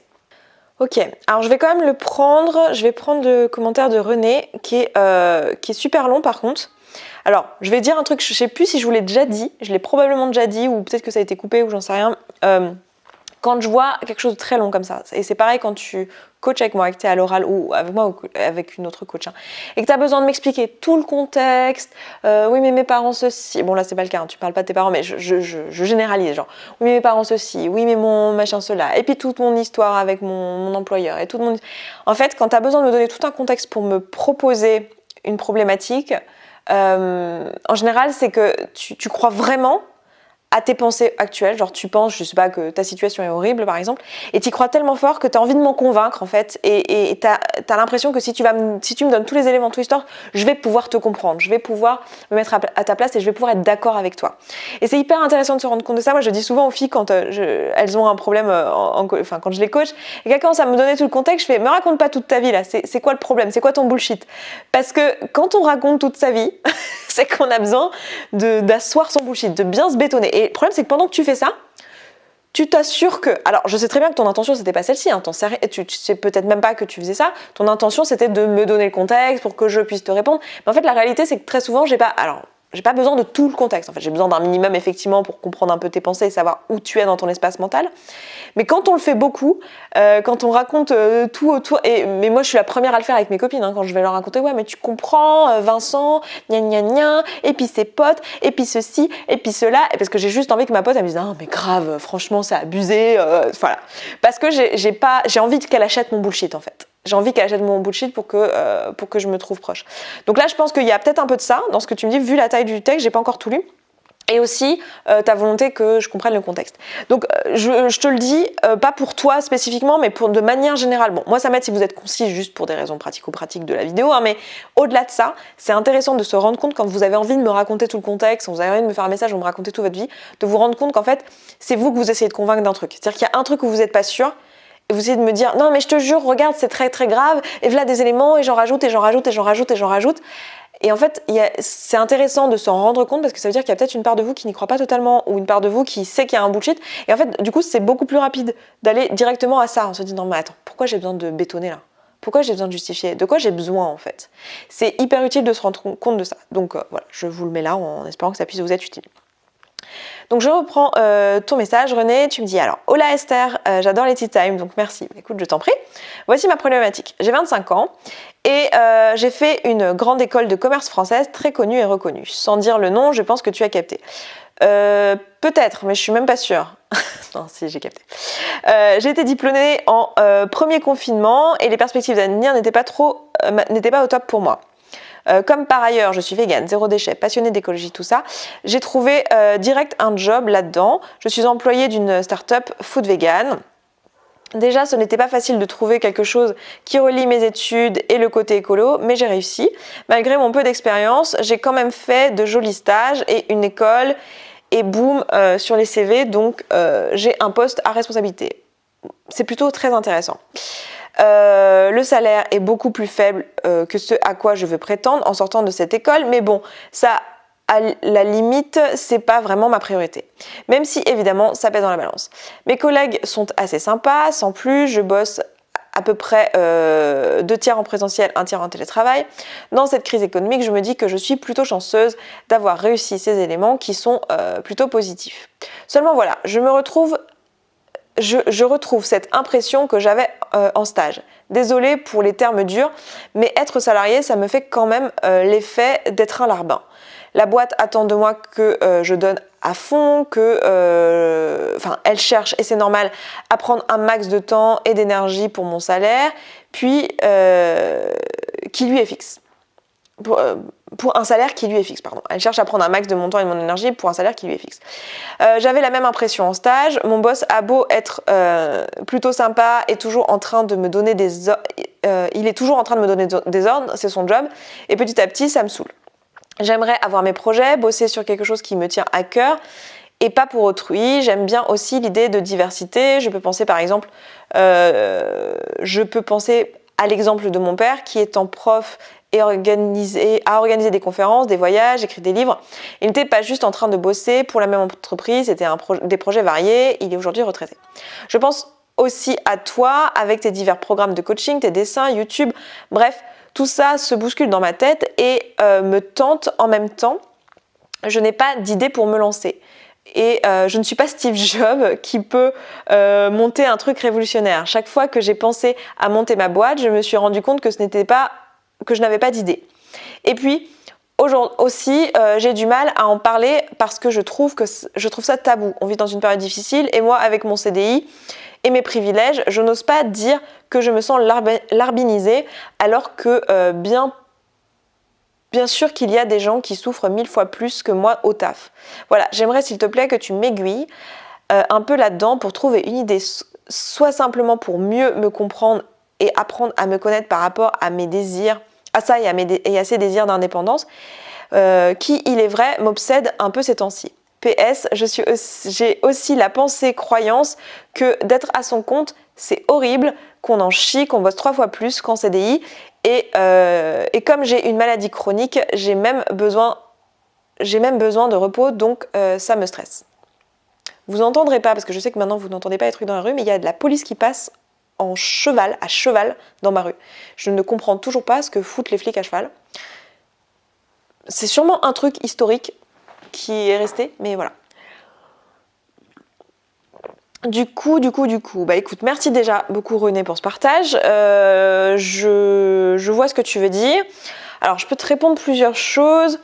Déjà, j'ai envie de te dire un truc que je vous dis souvent, mais écoute ton intuition, écoute ta petite voix. Là, tu as quand même un truc, et tu vois, c'est ça en fait qui a fait que tu as eu besoin de me raconter un peu tout ce truc, de me parler de ton père, de me parler de ton école, c'est qu'en fait, tu voulais te justifier, enfin c'est ce que je te propose, tu me dis si c'est à côté de la plaque ou pas, mais je pense qu'en faisant ça en fait, ce que tu essayais, c'était de me justifier ton intuition que juste t'as envie d'être indépendante, t'as juste envie de ça.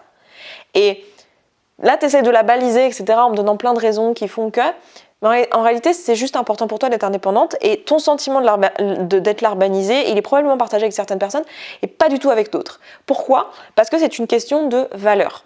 Et donc là moi déjà un truc que je peux t'encourager à faire pour commencer, c'est de faire un exercice basique de valeurs. On en a un dans la communauté, tu peux en trouver sur internet, un exercice pour identifier tes valeurs. Je te recommande, ce que nous on fait, c'est basé sur le travail de John Demartini là-dessus. Moi je trouve que c'est la personne qui a le plus abouti ce travail-là sur le sujet des valeurs actuellement à ma connaissance. Ce que reprend David Laroche, ça vient aussi de John Demartini. Moi ce que je fais, ça vient de John Demartini. Ce que font plusieurs coachs que je connais, Julien Musi, tout ça, ça vient aussi de John Demartini sur ces sujets-là. Donc je t'encourage à aller regarder ce que propose John Demartini sur les valeurs, ou de le faire à travers nous si tu es dans la communauté, et d'aller déjà identifier des valeurs, de savoir qu'est-ce qui est important pour toi. Parce que ce besoin-là d'indépendance, sentiment d'être un larbin, etc., c'est probablement une de tes valeurs qui n'est pas remplie par le salariat en fait. Et du coup, j'ai envie de t'encourager à aller écouter cette petite voix et de lui laisser la place et d'autoriser sa présence aussi. Ça, c'est un truc de manière générale et ça, c'est pour tout le monde. Si vous entendez des trucs qui reviennent comme ça dans votre tête, vous vous dites « Ah, je le sens pas, tu l'as déjà senti en stage, tu vois ». C'est pour ça que tu as voulu me dire aussi en stage et puis ton père et puis machin. Parce que cette petite voix, tu l'as quelque part. depuis un petit moment et tu as essayé de me montrer un peu tous les moments où c'était le cas. Et en fait, c'est toi que tu dois convaincre que effectivement, elle est légitime cette intuition-là et elle est liée certainement à l'une de tes valeurs. Va chercher laquelle, je sais pas si c'est l'indépendance, l'autonomie, si c'est rien de tout ça, si c'est le fait d'être créative, si c'est je sais pas, la contribution, enfin, faut voir un peu ce qu'il y a derrière ça, mais il y a un truc en tout cas qui te pousse à aller chercher du côté de l'activité indépendante.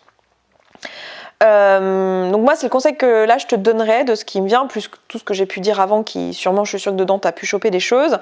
Et tu me dis que tu as aussi la pensée, la croyance qu'être à ton compte c'est horrible, qu'on en chie et tout ça, 3 fois plus qu'en CDI, et que vu ta maladie chronique ça va être compliqué. Alors déjà j'ai envie de te proposer d'aller chercher des exemples de personnes qui n'ont pas chié, travaillé 3 fois plus et qui ont des maladies chroniques et pour qui c'est possible. Je pense à Leïla, évidemment, qui bosse avec nous, qui, elle, a une maladie chronique et fait ce travail-là, mais je pense aussi à Céline, qui fait ça aussi, la Céline Atec, qui a une maladie chronique et qui, pour autant, monte son truc, fait ses projets, etc. C'est tout à fait possible. Ça veut juste dire qu'il faut que tu te connaisses et que tu adaptes à ta condition et à ta réalité. Mais c'est tout à fait possible. Et le côté de travailler 3 fois plus qu'en CDI, en réalité, la plupart d'entre nous, c'est effectivement ce qu'on fait dans les faits. Mais c'est pas parce qu'on a besoin de ça. En fait, c'est juste parce qu'on apprend et qu'on sait pas être entrepreneur quand on commence. Et du coup, on fait de la merde et on bosse 3 fois plus, on se crame parce qu'on ne sait pas faire autrement. Et en fait, avec le temps, au bout de 1 an, 2 ans, 3 ans parfois, on a fini par développer des systèmes, apprendre à gérer son énergie, apprendre qu'en fait, il y aura toujours un truc, apprendre à déléguer, et ça prend un peu de temps. Ça, si tu le sais dès le départ déjà, tu peux accélérer ce processus d'apprentissage. Si tu te fais coacher, si tu te fais mentorer, si tu te formes, tu peux accélérer ce processus-là et t'éviter de travailler 3 fois plus au début. Beaucoup de gens passent par là, mais c'est, en fait, tu vois, c'est pas parce que c'est obligatoire ou c'est forcément ça qui se passe dans un début d'entrepreneuriat, c'est plutôt parce qu'on fait de la merde quand on débute, parce qu'on n'a jamais fait ça avant. Moi maintenant, si je lance une 2e boîte, une 3e boîte, je vais déléguer dès le départ en fait. Je vais organiser mon temps d'une certaine manière dès le départ, gérer mon énergie dès le départ. Je sais quels sont les trucs et les endroits où il peut y avoir du frottement dans la gestion du temps, où il peut y avoir du frottement dans l'énergie, et je ferai pas les mêmes erreurs. Donc j'ai envie de te proposer et de te mettre là que cette croyance-là, elle est fausse, parce que j'imagine qu'elle te bloque à te lancer. Et après, pour te lancer, pour trouver le courage de te lancer, l'idée, etc., j'ai envie de t'encourager à écouter ce que j'ai dit avant. Et tu as mis aussi le fait que tu n'as pas d'idée précise et tout, que tu n'es pas Steve Jobs, que tu n'as pas la meilleure idée du monde. Vous êtes plusieurs à avoir remonté ce genre de choses. J'ai vu dans les questions, il y en a certaines que j'ai passées, mais je n'avais pas d'éléments pour vraiment répondre. Genre, c'était comment trouver une idée. Écoute, je ne sais pas trop comment t'aider là-dessus. Enfin, si, je pourrais faire une vidéo, mais il faudrait que je réfléchisse à un contenu à te proposer là-dessus pour moi réfléchir à comment je le ferais. Mais vous êtes beaucoup, et j'ai envie que tu le saches, à savoir que vous avez la fibre entrepreneuriale, mais à pas encore savoir dans quoi aller. Et le truc général que j'ai envie de te donner comme conseil, et que j'aurais donné aux personnes à qui j'ai zappé la question parce qu'il n'y avait pas assez d'éléments, c'est vraiment d'aller explorer en fait. Et c'est un peu ce que j'ai dit, c'est pour ça que j'ai un peu zappé, c'est parce que je l'ai un peu dit précédemment, mais d'aller de se faire confiance en fait et d'aller vers l'étape suivante, genre juste de pas essayer de trouver l'idée miraculeuse. Steve Jobs, il a pas trouvé des idées révolutionnaires en réfléchissant très intensément pendant 10 ans jusqu'à ce qu'il ait trouvé l'idée révolutionnaire en fait. Il a fait des trucs. Il a juste fait des trucs quoi. Et un jour, par expérience, parce qu'à force de tester le marché, à force de faire de la merde, parce que les premiers trucs qu'il a fait c'était comme tout le monde, c'était de la grosse daube, et ben en fait il a réussi à voir un truc que le marché n'avait pas encore vu, un truc dont le marché avait besoin. Et c'est pas parce qu'il a réfléchi très longtemps, intensément, jusqu'à ce qu'il trouve la bonne idée, sans le dire à personne, surtout pour que personne lui vole l'idée. C'est pas ça qui s'est passé en fait. Et c'est hyper important de comprendre ça. Genre tous les gens qui sont là à réfléchir à l'idée, il faut surtout pas qu'on me vole l'idée, il faut que je trouve la bonne idée, c'est du bullshit, ça ne sert à rien en fait. C'est en faisant, c'est en testant des trucs que tu verras, que tu comprendras le marché, que tu comprendras les produits existants, que tu comprendras les besoins des clients, que tu comprendras en fait ce qui toi t'attire, là où toi tu as une plus-value à apporter. C'est en faisant en fait. Donc intellectualise pas trop, alors réfléchis bien sûr, te lance pas comme ça n'importe comment et tout, mais laisse-toi l'espace de te planter et de tester des choses. Voilà ce que j'ai envie de te donner comme conseil. Ensuite, j'ai Fanny qui me dit « Hello Esther, et mille fois merci pour tes vlogs. Tu n'imagines même pas leur utilité. Mon blême est d'avoir 61 ans et de me dire que je pourrais être vlogueuse. Mais en cette époque de jeunisme assumé, je me dis que dès la première vidéo, on va m'envoyer balader. Je ne connais strictement rien au fonctionnement de ce réseau, mais j'aimerais avoir ton avis sur le principe et savoir si tu penses qu'il est trop tard pour essayer ou pas. Gros bisous de mamie. Est-ce que réellement t'as besoin de mon avis, meuf? Tu sais ce que je vais te dire, non? Genre les autres, qu'est-ce que je vais lui dire? Vous savez tous et toutes ce que je vais dire. Lance-toi, fais ce qui est juste pour toi en fait. Fais ce qui est juste pour toi. T'as pas à te poser la question ce que les gens veulent à ce stade-là. Là, à ce stade, c'est vraiment genre juste, toi t'as envie, fais-le. Fais-le. Et oui, on est dans une société qui est agiste. On est dans une société qui est, on est aussi dans une société qui est transphobe, on est aussi dans une société qui est sexiste, on est aussi dans une société qui est raciste, on est aussi dans une société... Oui, effectivement. Donc c'est la réalité. Effectivement, tu vas certainement avoir des gens qui vont t'expliquer que t'es trop vieille, tu as certainement des gens qui vont te traiter de mamie, tu as certainement des gens qui vont avoir un problème avec ça, mais... Enfin, je veux dire, à ce compte-là, on fait rien. Hein. Je veux dire, à moins d'être un homme blanc 6 de 20 ans, on fait rien, quoi. Stop. Donc, fais ce qui est juste pour toi. Et j'ai envie de te proposer pour toi, et là je me le dis à moi aussi, et je le dis à toutes les personnes qui regarderont ça, fais attention à la façon dont toi tu te positionnes, à la façon dont toi tu te parles, à la façon dont toi tu te vois. Et je me le dis à moi aussi parce que j'ai pu remarquer que je faisais ça aussi. Et on le fait tous dans une certaine mesure. Mais c'est important la façon dont on se parle. Parce que les gens vont te traiter de la façon dont toi tu te traites en fait. En fait, fais attention par ton comportement de comment tu autorises les gens à te traiter. Tu sais, le mec de la bande qui fait toujours des blagues sur le fait qu'il a quelques kilos de trop et qui se traite de gros et tout devant tout le monde, un peu en mode d'autodérision. En fait, de manière inconsciente, il autorise les autres à penser qu'il est gros, à faire des blagues sur le fait qu'il est gros, alors que c'était un non-sujet, alors que si lui il se traitait différemment en public, la perception serait aussi différente. Donc attention à toi, tu vois, genre dans la façon dont tu m'en parles, tu me dis voilà, mon problème c'est que j'ai 61 ans et tu te signes en tant que mamie. Et en fait, ça peut être soit t'adores et c'est génial et t'en fais un atout et tu aimes faire ça et ça te parle, tu vois, genre une personne qui fait des blagues sur le fait d'être gros, si ça se trouve c'est un truc genre, ça fait vraiment partie de son identité, le fait d'être en obésité, c'est un truc qu'il aime et tout, et c'est génial. Et dans ce cas, ça peut être le cas, mais si c'est un truc que t'as pas envie que ça soit un sujet à ton sujet, en fait, que c'est pas le propos, en fait, que c'est pas un truc qui fait partie de ton identité, ton âge, et que c'est pas un truc dans lequel tu te reconnais, c'est pas un truc qui te sert, c'est pas un truc, enfin c'est un non-sujet, ben traite-le comme un non-sujet. Tu vois. Donc voilà, c'est juste le truc qui me vient là quand je te lis. Et moi j'ai envie de te dire, meuf, à quand tes vidéos? Je sais pas de quoi tu vas parler, mais moi j'ai trop envie qu'il y ait des personnes justement qui ont plus d'expérience, qui ont plus de vue de la vie, qui se posent sur les réseaux. Parce que avoir des avis de jeunettes de 20 ans, c'est génial. Hein, je veux dire, c'est quand même des gens très différents les uns des autres et tout. Mais je trouve que plus on avance dans l'âge, plus on fait notre développement personnel, que ça soit intentionnel ou non. Alors quand c'est intentionnel en plus, quand on fait un vrai travail conscient de développement personnel, c'est génial parce qu'on va encore plus vite et on apprend encore plus de choses sur soi.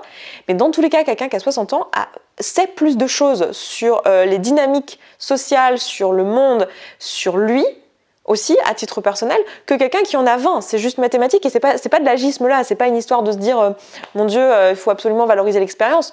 C'est juste que concrètement, t'as passé plus de temps avec toi-même quand t'as 60 ans que quand t'as 20 ans. Enfin, c'est factuel quoi. Même si tu peux avoir des expériences de vie beaucoup plus loufoques et beaucoup plus extraordinaires au sens différent de l'ordinaire quand tu as 20 ans que quand on a 60 en fonction de ton parcours de vie. Mais quand même, on peut dire que statistiquement, quand tu as 60 ans, tu as beaucoup plus de choses à partager. Donc moi, je trouverais ça génial que tu fasses une chaîne et j'ai envie de t'encourager à le faire x 8000 quoi. Et je vais prendre une dernière question et on terminera là-dessus. La dernière que je vais prendre, c'est une personne qui veut rester anonyme, qui me dit « Salut Esther, je suis en couple avec un entrepreneur et j'ai des difficultés à synchroniser nos emplois du temps. J'occupe un job classique de salarié et j'ai l'impression qu'il a peu de temps à consacrer à notre couple. Quels sont tes conseils à destination des accompagnants d'entrepreneurs pour vivre sereinement avec eux lorsque ce n'est pas notre choix de vie? Merci par avance pour tout ce que tu fais. » Alors c'est hyper intéressant comme question.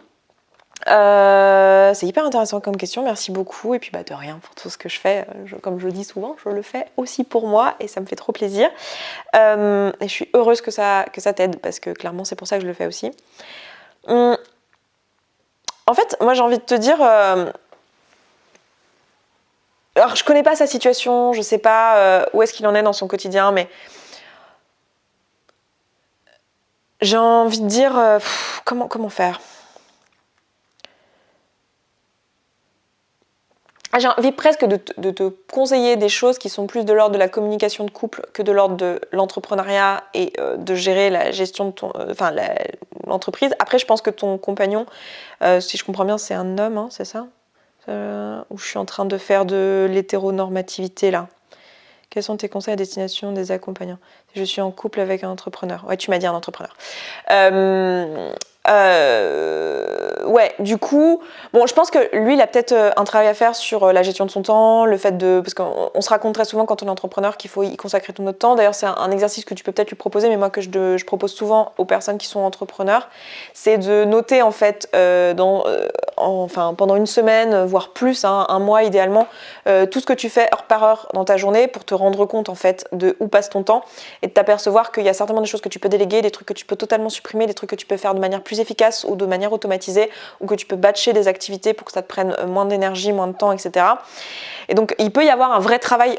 Il se peut que pour ton compagnon, il y ait un vrai travail, pratico-pratique à faire sur la gestion de son temps, la gestion de son activité, etc. Mais ça, j'ai envie de te dire, à part lui proposer certains conseils comme je peux te donner là, l'exercice des valeurs, ça peut être aussi un conseil, un outil très utile. Parce que ça permettrait, tu vois, s'il faisait l'outil des valeurs avec toi, que vous le faites tous les deux, vous pourrez vous rendre compte où est-ce que lui met son énergie et où est-ce que toi tu mets ton énergie, qu'est-ce qui est important pour vous et où est-ce que vous avez des points communs dans l'importance ici. Et il y a très certainement des choses qui sont liées à votre couple qui sont en commun, sinon vous ne seriez pas ensemble. En fait, si le couple n'était pas du tout important pour vous, ni l'un ni l'autre, vous seriez ensemble. Donc ça peut être un truc aussi utile.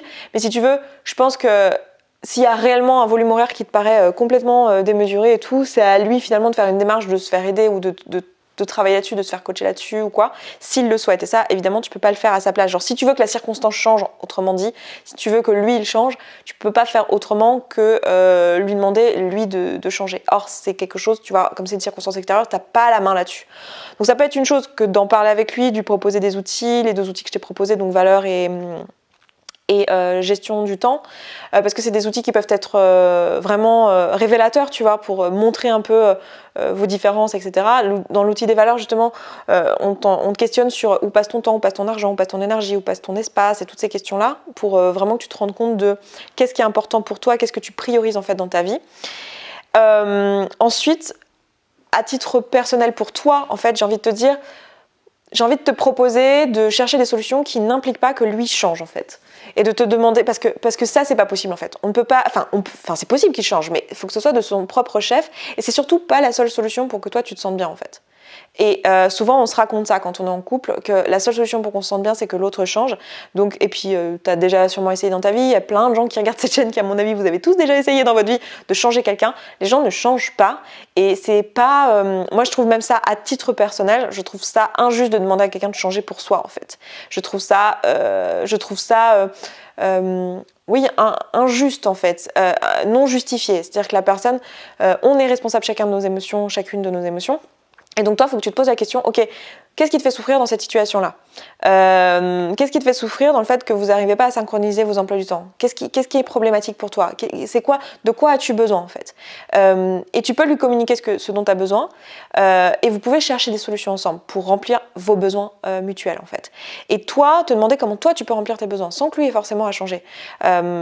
C'est quoi ton besoin ici ? Est-ce que tu as besoin de plus d'attention ? Est-ce que tu as besoin d'être écoutée ? Est-ce que tu as besoin d'être comprise ? Est-ce que tu as besoin de faire telle ou telle activité ensemble ? Est-ce que tu as besoin de quoi tu as besoin exactement, que tu sois capable de le formuler, de comprendre aussi quel besoin à toi ça remplirait. Genre par exemple, si tu as besoin de passer du temps ensemble, tu as besoin de faire une activité ensemble. Qu'est-ce que ça te permettrait de remplir comme besoin dans ta pyramide de Maslow ? Et comment ce besoin-là, tu peux le remplir aussi avec d'autres choses dans ta vie et pas uniquement avec lui ? Pour que toi, tu sois indépendante émotionnellement. Ça ne veut pas dire que, ultimement, peut-être que tu rempliras tous tes besoins, mais qu'en fait, tu aurais envie de les remplir avec lui et que lui, il n'a pas cette envie-là.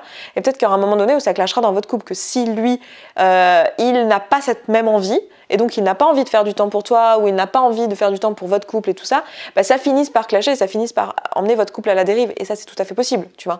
Mais ça ne sert à rien de vouloir le changer ou de lui mettre la pression pour que lui, il change, tu vois. Parce que en pratique, ça ne fonctionne pas. Donc, j'ai envie de te dire, prends soin de toi ici. Regarde quels sont tes propres besoins. Comment toi, tu peux remplir ces besoins-là. Tu peux lui demander et tu peux lui formuler. Donc, aller le voir et lui dire, voilà, j'ai fait ce travail sur moi. En fait, je me rends compte que j'ai besoin de ci, j'ai besoin de ça et j'aimerais que ces besoins sont remplis avec toi. J'aimerais pouvoir que toi et moi on fasse ci, on fasse ça, que tu me dises ci, que tu me dises là, ou que tu me fasses des câlins, ou que tu me fasses des cadeaux, ou que tu me... Enfin voilà, toutes les choses que toi tu voudrais pour te sentir aimé, te sentir considéré. Et ensuite voir si lui ça match avec ses valeurs et avec ses envies du moment. Et si c'est pas le cas, évidemment, j'imagine bien qu'à un moment donné, ça finira par faire une séparation de couple parce que si on n'a pas les mêmes envies, qu'on veut pas remplir les besoins les uns des autres, qu'on n'a pas, on va pas dans la même direction, tout simplement, ça finit par ne plus marcher, quoi. Mais voilà, donc c'est un peu les conseils que je donnerais aux accompagnants d'entrepreneurs. Je dirais aussi, de manière générale, pour un entrepreneur en particulier, ça peut être un truc hyper bien d'avoir quelqu'un qui est dans un job normal parce que ça ramène aussi à la réalité. Quand on est entrepreneur, généralement, on est passionné par ce qu'on fait et on se rend pas compte qu'en fait, on absorbe tout notre temps. Donc ça peut être pas mal de prendre ce rôle-là aussi de permettre à l'autre de prendre soin de lui aussi. Parce que ton compagnon, il y a des chances qu'il oublie dans l'histoire de prendre soin de lui, de prendre soin de lui, de prendre soin de son couple.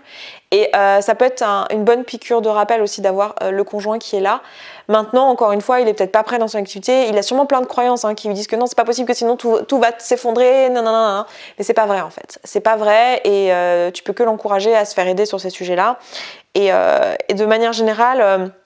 être patient, essayer de comprendre la problématique de la personne et voilà, c'est des choses qui peuvent t'aider. Je sais pas si ce que je viens de te dire ça t'aide, j'espère que c'est le cas. Et puis écoutez, je vais m'arrêter là pour cette vidéo. On a déjà bien parlé, je pense. Et c'était un plaisir de faire ce podcast. Oui, de faire ce tea time avec vous. J'ai adoré, encore une fois, comme d'habitude, c'est vraiment un format qui me plaît. Donc je suis contente de vous voir prochainement. Donc on se voit le 23 ou le 24, je sais plus quel jour c'est, le dimanche. Mais pour le prochain, donc voilà, sur le thème de l'amitié. Donc n'hésitez pas. Je rappelle du coup que c'est vraiment...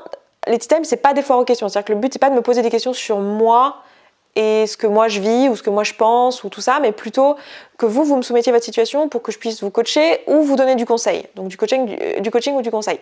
Voilà, c'est ça l'idée, c'est ça l'objectif. Après, si ça vous donne des envies que je vous fasse des sujets de vidéo, etc., vous pouvez me le mettre en commentaire du tea time en question. Tiens, j'aimerais bien ton avis là-dessus, ou j'aimerais bien que tu nous fasses une vidéo à ce sujet-là, avec grand plaisir. Là, sur l'entrepreneuriat, ça peut être le cas. Si vous voulez des vidéos où je vous parle d'entrepreneuriat, où je vous parle de moi, mon expérience dans l'entrepreneuriat, évidemment, dans les tea time, je vous parle forcément de mon expérience, mais si vous voulez des vidéos spécifiques sur une thématique où je vous partage de l'expertise et de l'expérience, avec grand plaisir. N'hésitez pas à me proposer. Et puis comme d'habitude, je vais vous proposer de mettre en commentaire ce que vous retenez de cette vidéo. Avec quoi vous repartez? Quelle est la chose où vous avez pu vous l'approprier et vous dire voilà, ça va me servir. Et ça m'intéresse que vous me disiez si vous êtes entrepreneur ou pas, ou si vous comptez le devenir, parce que je serais curieuse de savoir en fait les personnes qui n'ont pas envie d'être entrepreneurs ou entrepreneuses, qu'est-ce que vous retenez de cette vidéo. Donc je vous propose de mettre ça en commentaire avec un petit smiley. Qu'est-ce qu'on peut se mettre pour l'entrepreneuriat? Qu'est-ce que ça pourrait être? On mettrait bien un avion, non? Genre décollage. Genre yes, on y va, on se lance. Ça vous va? Petit avion en commentaire et puis petite bouteille, enfin pas bouteille de vin mais petit verre à pied, puisque si vous êtes là, vous étiez là il y a 20 minutes, donc avant que vous ayez sauté cette partie-là, ce que je comprendrais, je comprends, voilà. Mais bref, voilà. À tout de suite en commentaire, je vous embrasse, merci d'avoir écouté cette vidéo jusqu'au bout. Et puis écoutez, je vous dis à très vite dans la prochaine. Du coup, vous avez le lien en barre d'infos pour participer. Et puis je vous souhaite une très belle journée, une très belle soirée, tout ça, et je vous dis à très vite. Ciao, ciao.